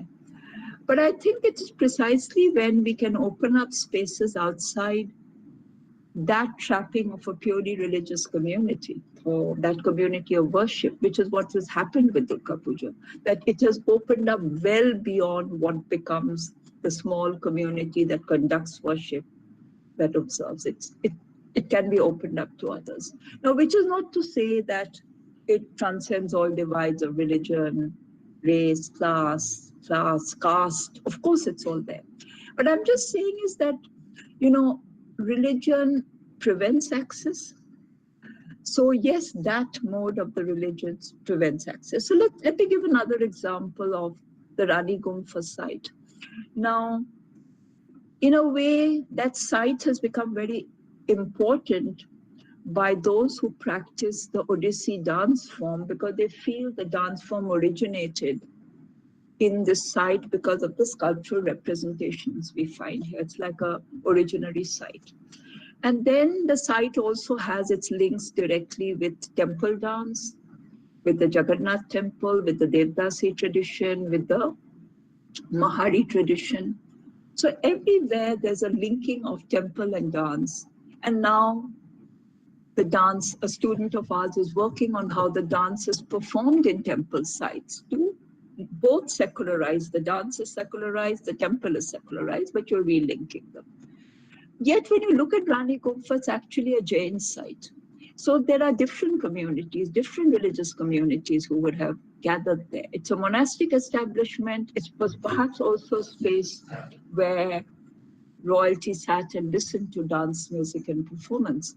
So I'm saying is that I do not find the religious a very helpful category anymore to work with many of the things. For one, religious denominations of archaeological monuments have themselves been problematic. They slot them. So the entire story of the Bharut Stupa for Rakhaldas is about the glory of Buddhism, its degeneration into Brahmanism, later the entry of Islam, and the golden age of Buddhism is lost. So religious denominations for monuments, strict religious classifications, which is part of a whole legacy of archaeological knowledge, is something that is being questioned, being refined, and often being abandoned altogether. So in the work that I did, I have not found this category of religion, though we know it's all around us. There's a politicized religion, there's the orthodox temple, institutional spaces of religion. Not to say religion is everywhere. I mean, it is being forced everywhere. But we even recognize that religion not to be quite what it with Hindutva saying, is that is not about Hinduism at all. That does not speak for so many people who may or may not fall within that fold. So again, is that religion at all? Or is that only a certain majoritarian identity that is hijacking religion? So, all I'll say is that in the way in which we use religion, we will have to continuously refine that use, but also look at religion in very, very specific contexts. What is religion and what isn't religion? What is truly religious and what isn't? One big critique of the Durga Puja festival has been that there's nothing religious left in it anymore at all, right? It's become entirely about art installation, about hedonism, about a cultural extravaganza. And yet the devotional affective space of the goddess remains. So what do we do with a category like religion? Is religion something then that we either bring on or leave aside? Is there any hard boundaries? I would respond to your question by questioning the category, recognizing that yes, it divides, it excludes, it dehumanizes many who it doesn't bring into its folds. All of that is absolutely true. But to say that, what is religion doing here, mean that let's think about other ways in which maybe faith, belief, and devotion can be thought about, right? Not religion, but maybe all of those, which are part of religion, but also spill outside its boundaries. Thank you, ma'am. Next question is from Deepna from JNU. How far the selective display of artifacts in museums make the audience buy certain ideas? And what's your take on the political museums in Indian context, especially in contemporary times? What do you mean by the political museum? Do you mean that the museums have become political spaces? Is Deepna here? Can you just type in or speak, Deepna, if you are here? Yes, ma'am. It's the politics of museum, not the political museum. Okay, the politics of museum. Sure. The politics of museums is critical, and we know, again, it will push me into thinking about the museum, both the colonial museum, the archaeological museum, the folk museum, the ethnographic museum. Each of them would have a specific history, a problematic history, and yet the museum form is an expanding one. So this whole project of decolonization of the museum, of repatriation of objects is going on. So all the kind of rights of museums to own what they do are being continuously called into question. But on the other hand, the form of the museum itself is an expanding one. So religious spaces are becoming museum-like, right? And so there is a whole way in which the form of the museum, and I think this is something that this very interesting book by Saloni Mathur and Kavita Singh look at, which is the various modalities through which the form of the museum is mutating. So the museum was never quite what it was meant to be. Like, so you don't have the ideal form of the museum ever worked out. The museum public is never in place. The museums are more like treasure troves. They're like jadughars rather than spaces of edification.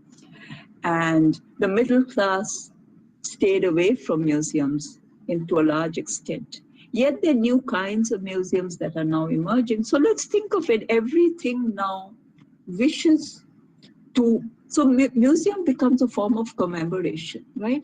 So if one kind of museum was about history, archaeology, and retaining objects like the Bharut Stupa, now there are many other kinds. So, you know, the anthropological museum and the old archaeological museum may come under critique in different ways, but there are other kinds of community museums that are coming up, right? So everything, you have a museum of conflict. So the form of the museum then means so I would like to say, yes, the museum is about collection, preservation, classification, containing things, producing a certain narrative around it, or not producing any narrative, like the Indian Museum has not even provided any narrative. But on the other hand, I think there are newer kinds, museums that become sites of commemoration, and where you feel that to become a museum is to stake a claim on memory and remembrance, right?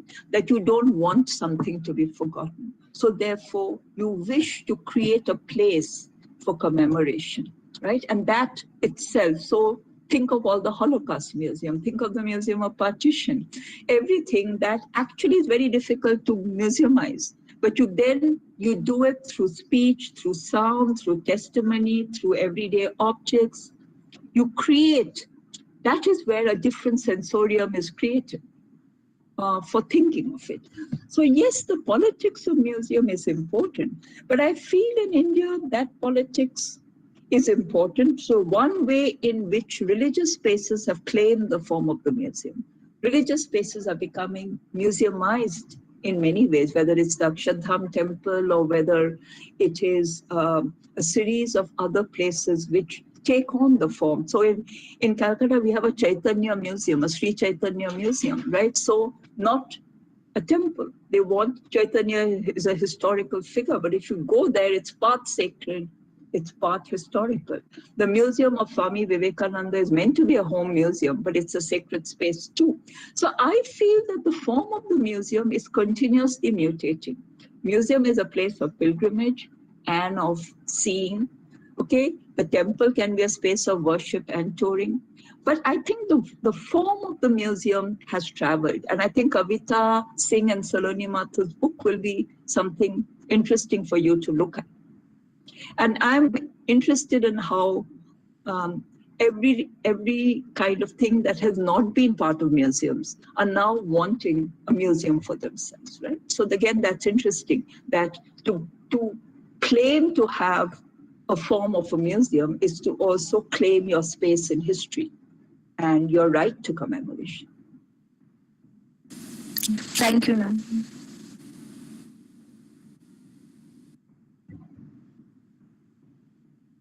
Are there more questions? Yes, ma'am. Sorry. No, it's okay. I thank you all for your patience in sitting through this very long lecture and asking questions. Yes. Yeah. We move on to the next question. It's from Rennie Thomas.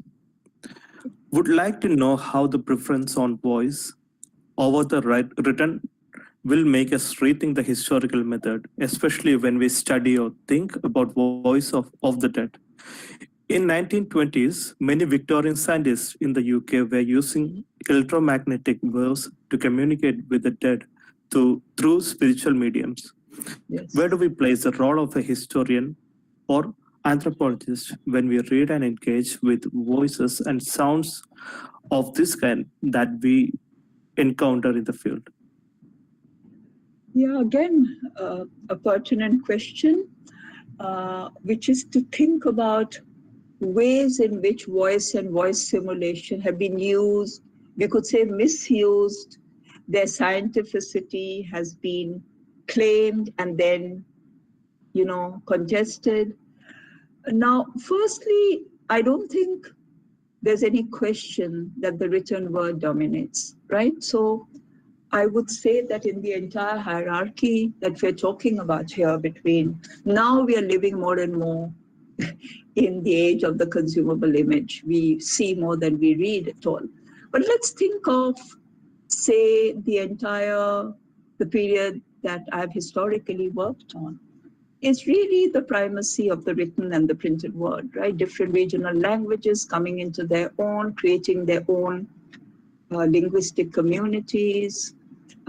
India would not be looking the way it did without the power of that written and print language, right? Think of the linguistic organization, reorganization of states and everything.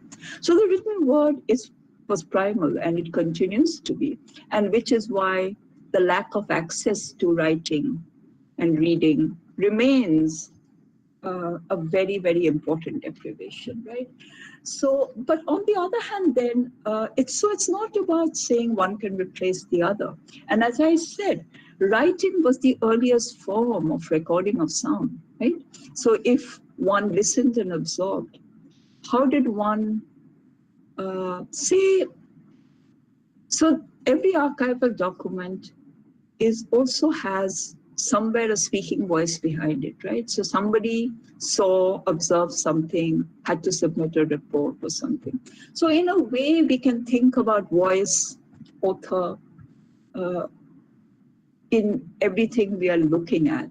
Images speak to us, right? As much as they invite our gaze, they also invite our listening to them. So this idea of the talking object, the talking image, the photograph, most importantly, becomes that.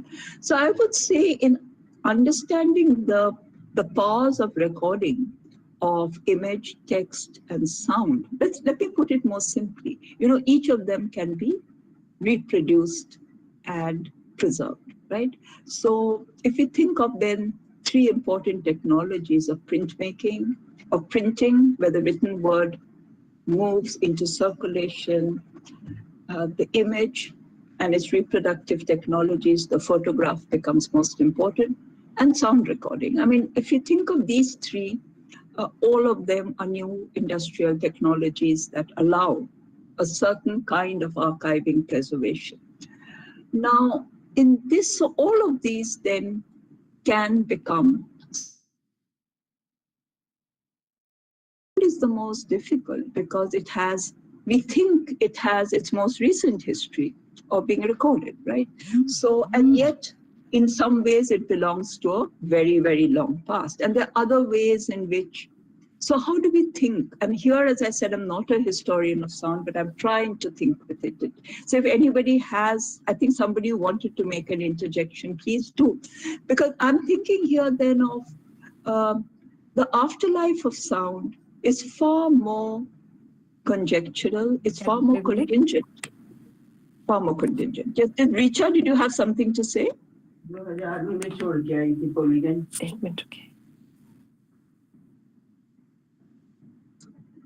Okay. No, it was flashing.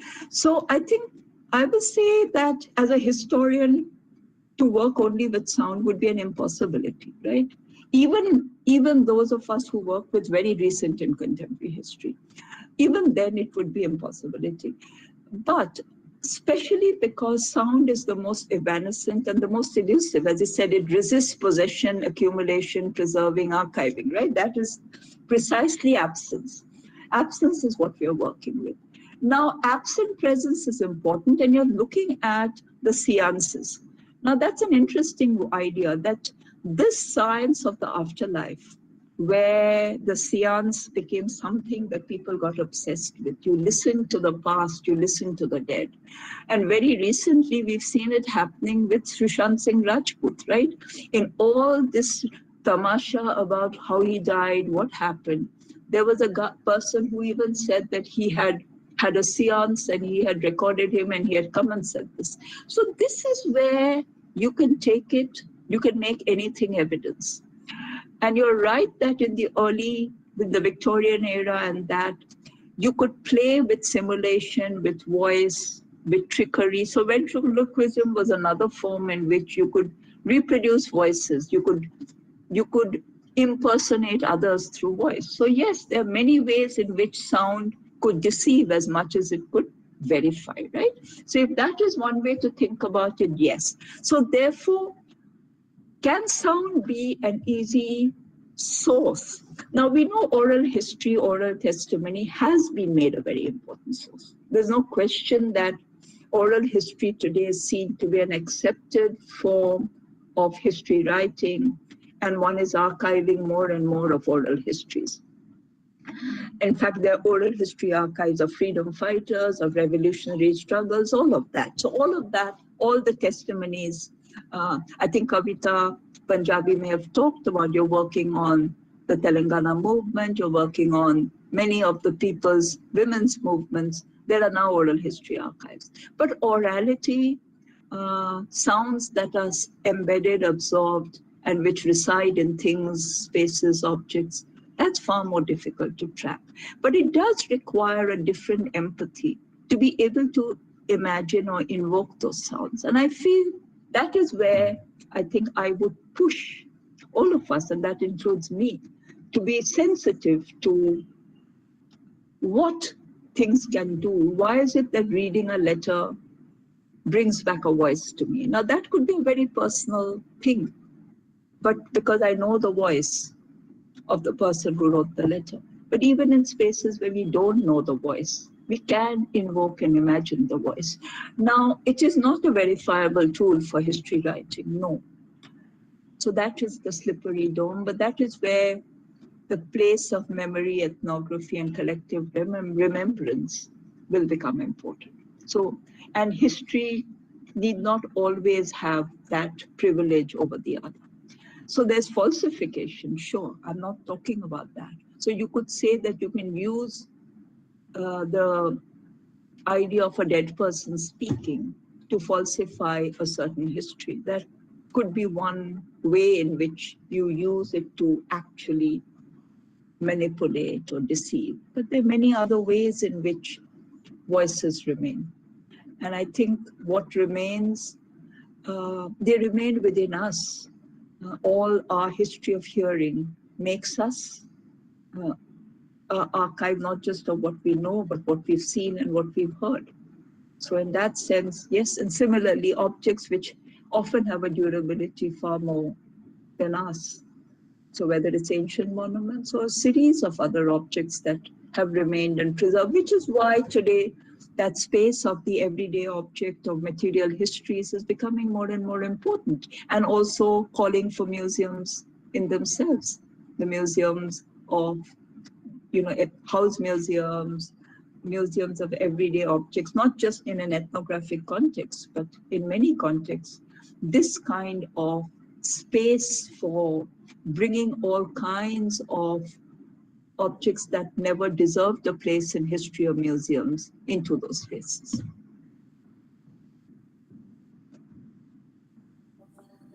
Thank you, ma'am. I believe this is the final question. It is from Srinivasa Rao Yanda. Though one would not find problem with the experts like Mantravadi trying to capture sounds of archaeological sites, but when radio was used to play mantras at temple, and when temple is being used as site of classical dance performance with the intention of adding sanctity and holiness that cannot be challenged, should not we see it as a problematic process that the secular technology allowing some to impose their own narrative?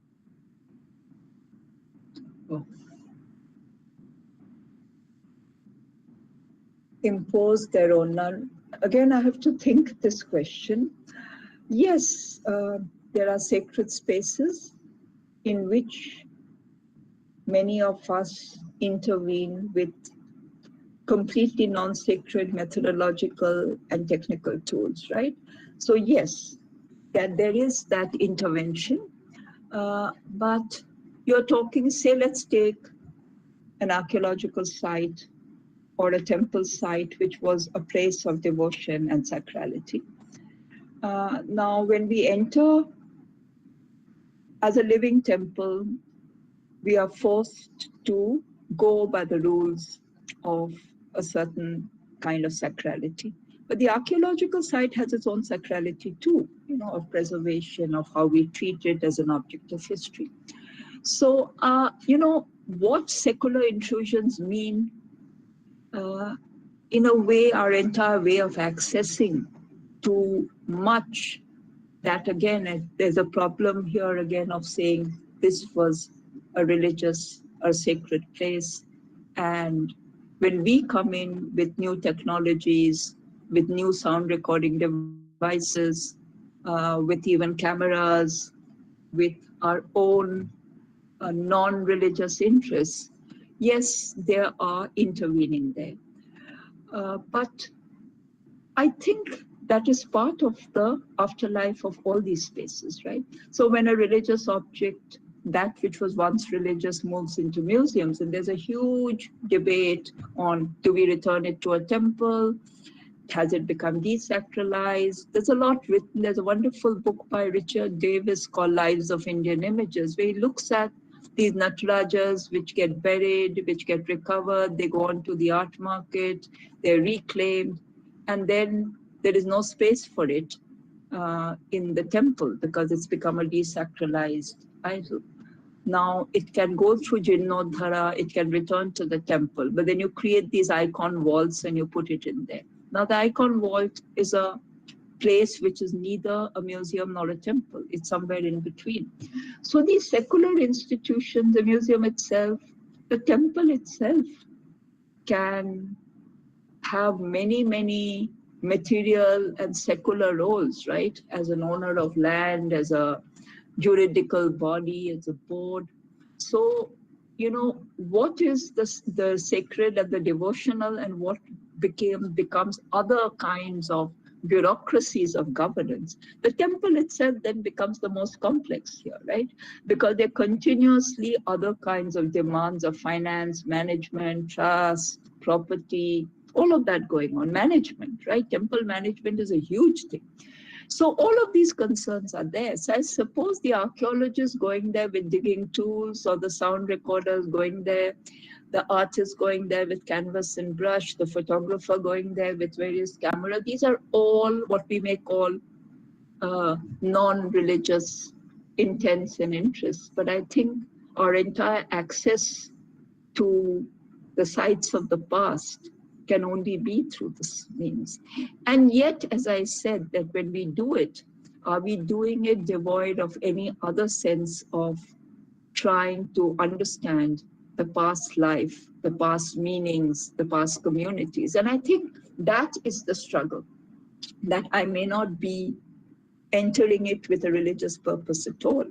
But when I look at a ruined temple, how do I also rethink about its life in the past as a space of devotion? Now, in many temples, that worlds of devotion continue, but they may not be the same at all. So when Mantravadi is trying to reconstruct the life of an amphitheater, it is difficult. Similarly, when we try and reconstruct, say we take a site like Konark, which is a ruin, and what would its life have been as a place of worship? Or even the Bharut stupa. The stupa we know contained relics. They were sacred places. But a lot of it, the railing pillars, were donated by the lay community. So can we reconstruct the religious life of the Bharut stupa? Even Rakhaldas imagined it, but it's very hard when we now address it. So yes, it is a problem. And but the problem is that we create new kinds of sacrality. So the historical object, the museum object, the archival record have a different sacrality for us, right? We cannot defile them. We cannot, so any way in which that gets destroyed, we feel offended. So I feel, we as professionals work with our own sense of what is sacred, what cannot be messed around with, and we go. So yes, I think I've given a very long answer to that, but I think that space of intervention is inevitable.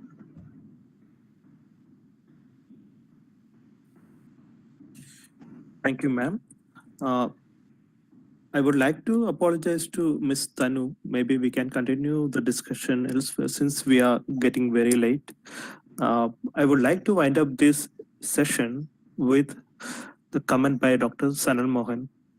He says, thank you, Professor Tapati, for your wonderful lecture.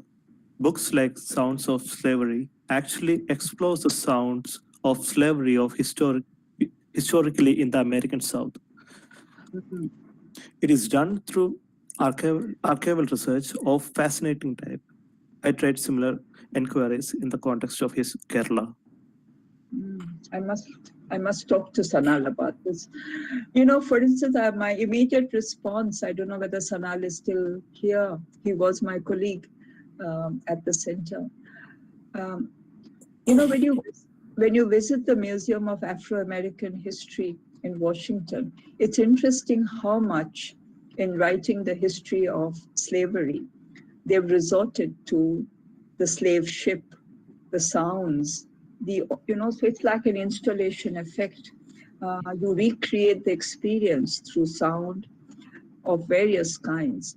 And I therefore think, and so much of that history can only be experienced and sensed through a sensorium of sound. So yes, I was struck by it when I visited that museum, that in a way it is not a museum of objects and images, until much later when the Black American make their presence in print, in image and all of that. Early history is almost, a lot of it is produced through an experience of the sound. So I don't know that I will be working seriously on this theme of sound and listening, but I'm aware of Sanal's work and I would like to engage with him later, maybe. So thank you all for kind of all your questions and for remaining for, it's been 2 hours, two and more hours. Yeah. Yeah, I'd like to congratulate Sree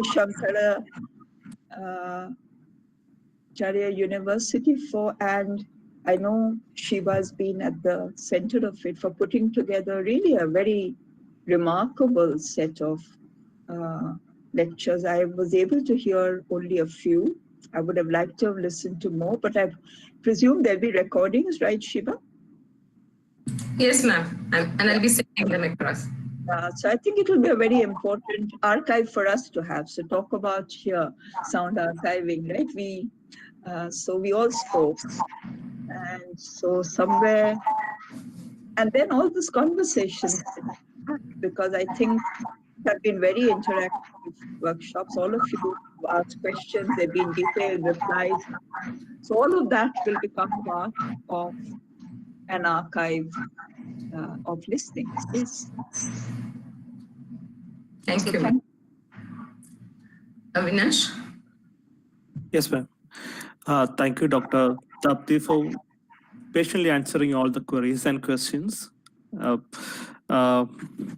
Now, without further ado, I invite Ms. Usha Vijayan, who is one of our research scholars, to deliver the word of thanks.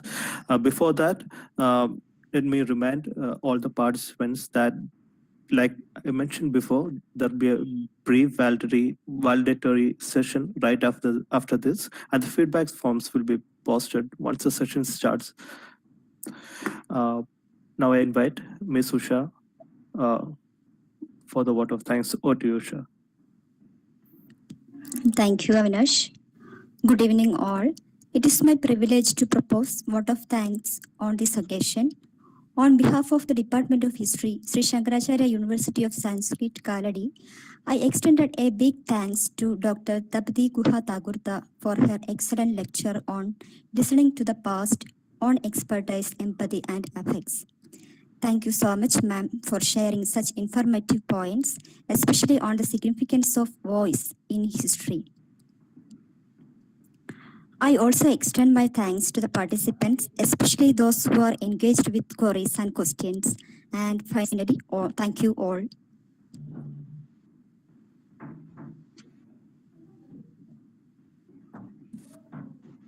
Yes, thank you, Dr. Tapati, for that inspiring lecture, for your patience in sitting through. You must be very exhausted, 2 hours and 15 minutes with us. Thank you so much.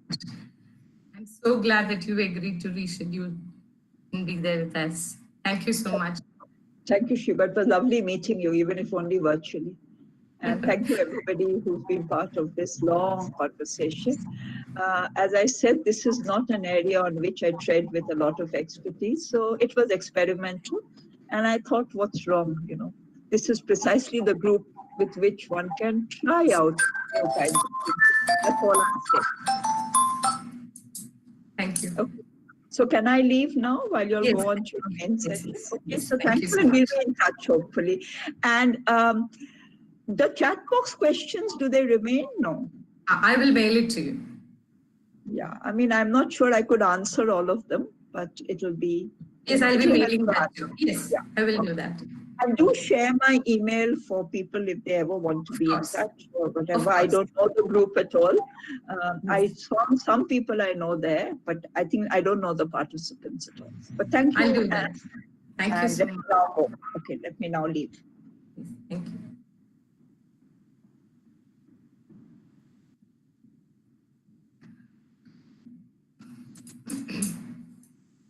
Dr. Pasul? Yes, let us start. Can we start the valedictory? It's a brief valedictory. Of course. Sir Shivadas has joined? I'll call him. Can you please start?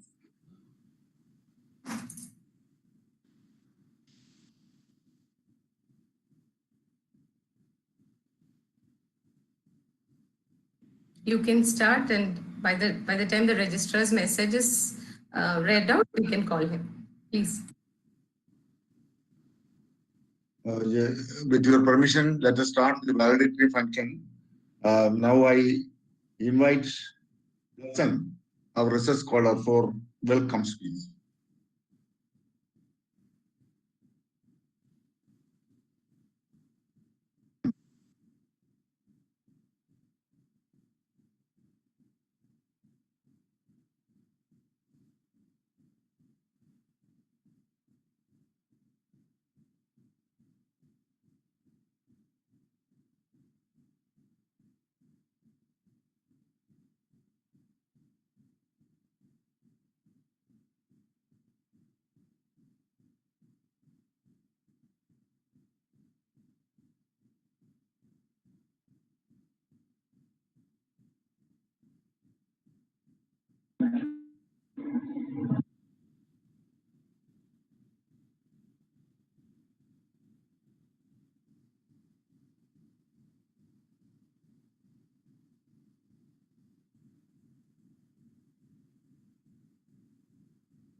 We have received a message from our registrar. Now I request our fellow teaching faculty, Professor Susan Thomas, for reading the validity message sent by our registrar, Sree Sankaracharya University. Please, mic muted.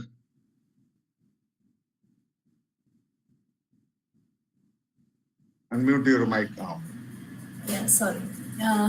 I'll be reading out the valedictory message that was sent to us by Dr. Gopalakrishnan MB, the registrar of our university. Due to some technical problems, I couldn't contact you directly. Please accept my apology. The 7 days international online workshop organized by the Department of History Sree Sankaracharya University of Sanskrit, Kaladi, is successfully concluding today. The main theme, Sensing the Past, Thematic Departures and Archival Sources, Searches, and all the sub-themes have been scholarly selected for the workshop. I am excited to see the galaxy of scholars who have handled different themes in the workshop. Most of the well-known historians in India have contributed heavily by handling sessions in this workshop. The support given by the Kerala Council for Historical Research is also praiseworthy. I am sure that all the presentations and deliberations in connection with this workshop will be of immense use to the participants in their teaching, learning, and research activities. It is evidence that this international online workshop has thrown lights upon many aspects of history in a novel way. I'm sure that this workshop has acted as a platform for evolving new ideas and for developing new approaches in the areas concerned. I would like to congratulate all my colleagues in the Department of History, especially Dr. A. Paswithal, the head of the department, and Dr. Shiva KM, coordinator of this workshop, for arranging such a wonderful international workshop. Thank you. Thank you, Susan. Good evening, everybody. As you know, for the last 1 month, most of the evening, from 4 p.m. to 6 p.m., we have introduced before you many distinguished scholars who were presented very fascinating intellectual discourses. Of course, these make our evening very fruitful and meaningful one. Because of this achievement, mainly because of the teamwork of our department, our students, our teachers, they jointly completed this process. So I would like to congratulate this occasion to the teamwork of our teachers and students, particularly research scholars, and Dr. K.M. Shiva, the coordinator of this webinar. She excellently executed everything.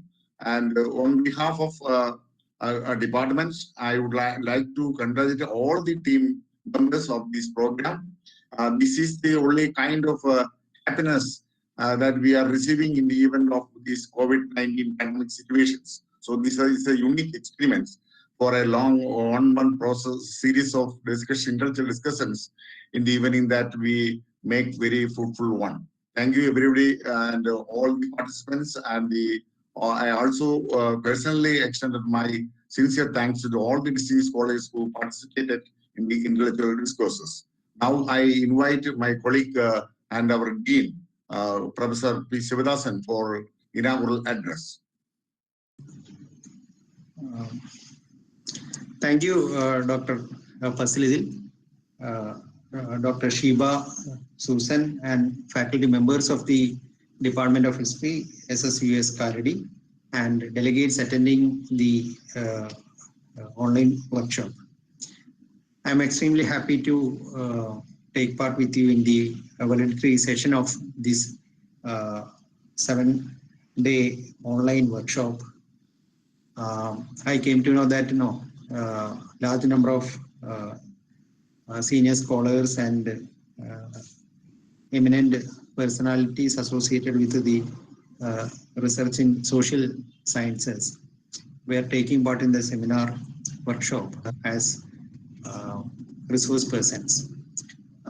Delegates attending the seminar were able to understand the latest researches taking place, trends setting in the field of historical research around us today. Actually, we are passing through a difficult time. The COVID pandemic has created serious impact upon the people living around us. The responsibility of students, especially research scholars and history researchers, have increased because in history we have learned that pandemics are seriously transforming the society around us in a deep way. This COVID-19 pandemic is also going to seriously affect the life around us. It is not a short-term impact, shock.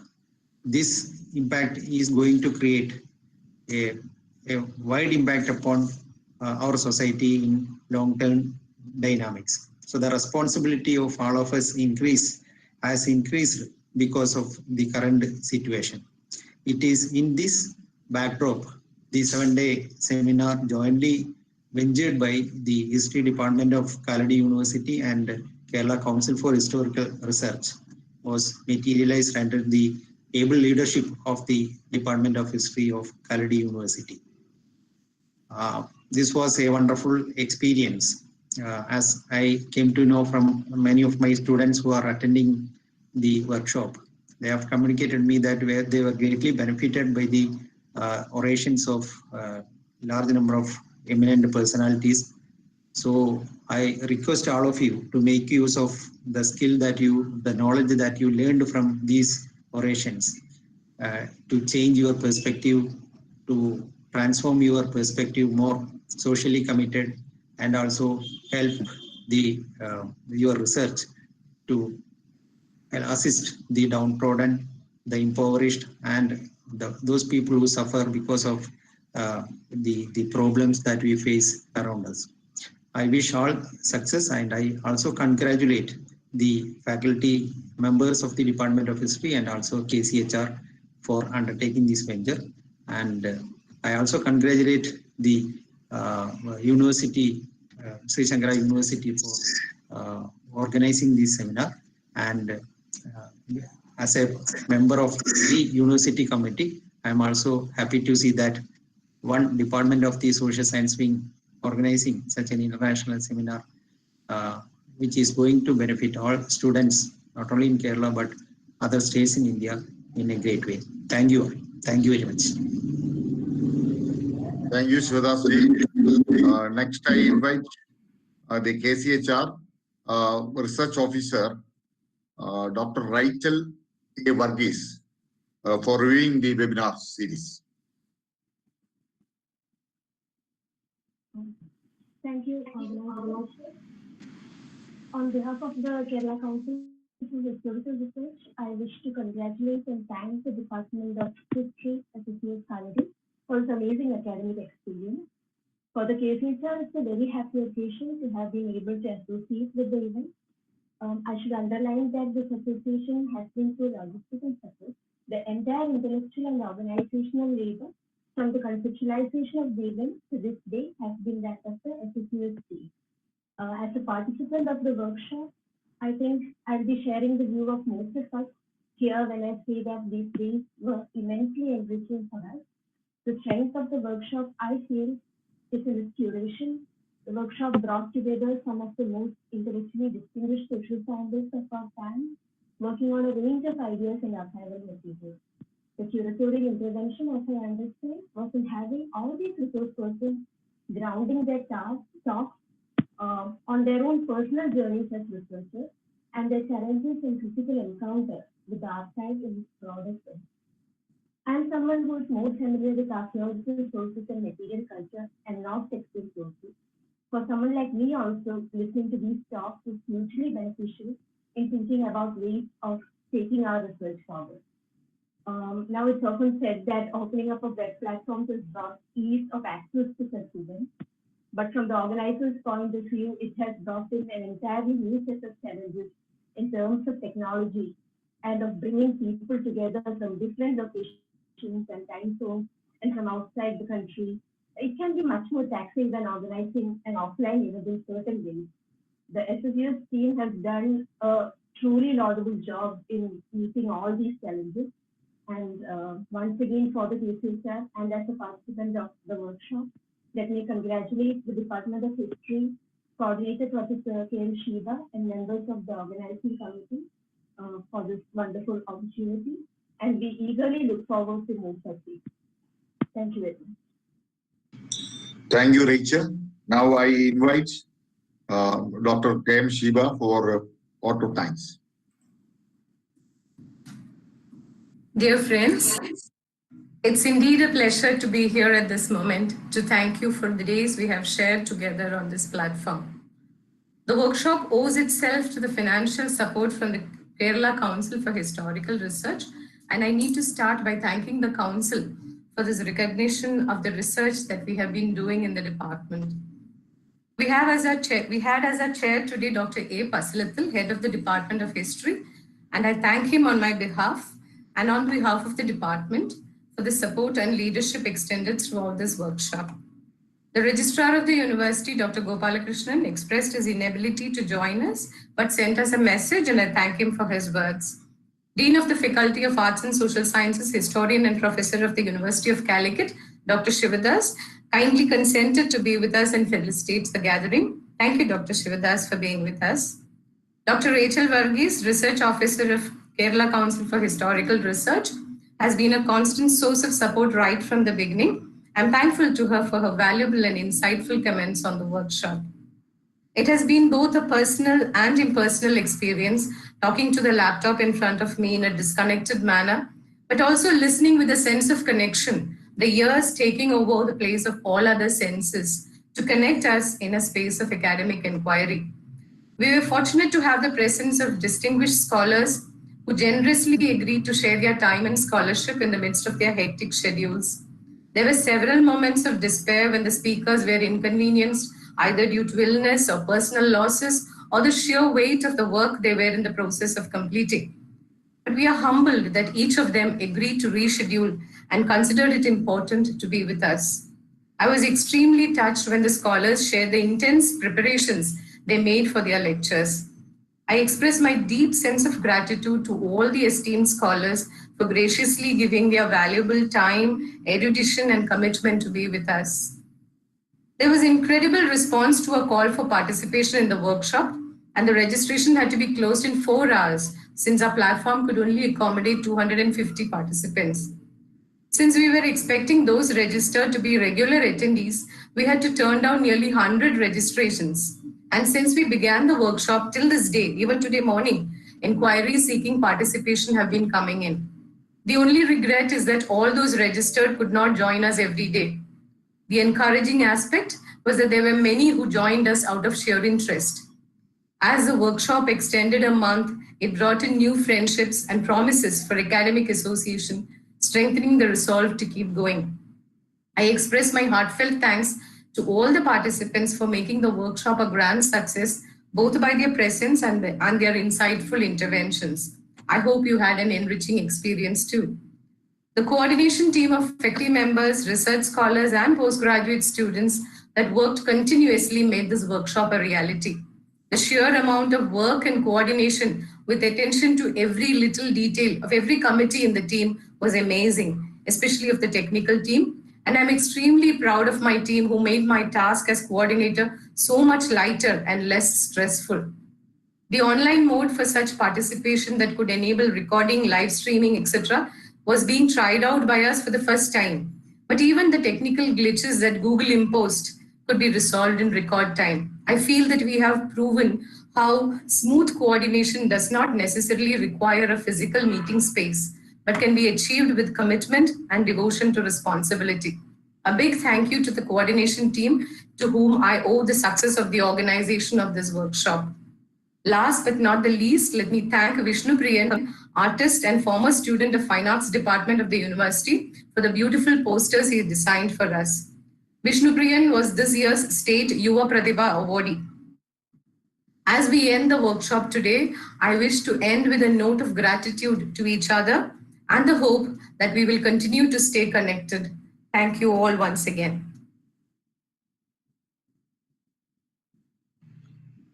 Now the validity function is over. Thank you for everybody, all the participants, each and everybody. Thank you. I'd just like to make an announcement that everybody should make sure that you have filled in your feedback forms, because that is necessary in order to generate the certificate. So please don't forget and fill the feedback forms. Thank you all. Meet you again. Now the meeting is over. Okay.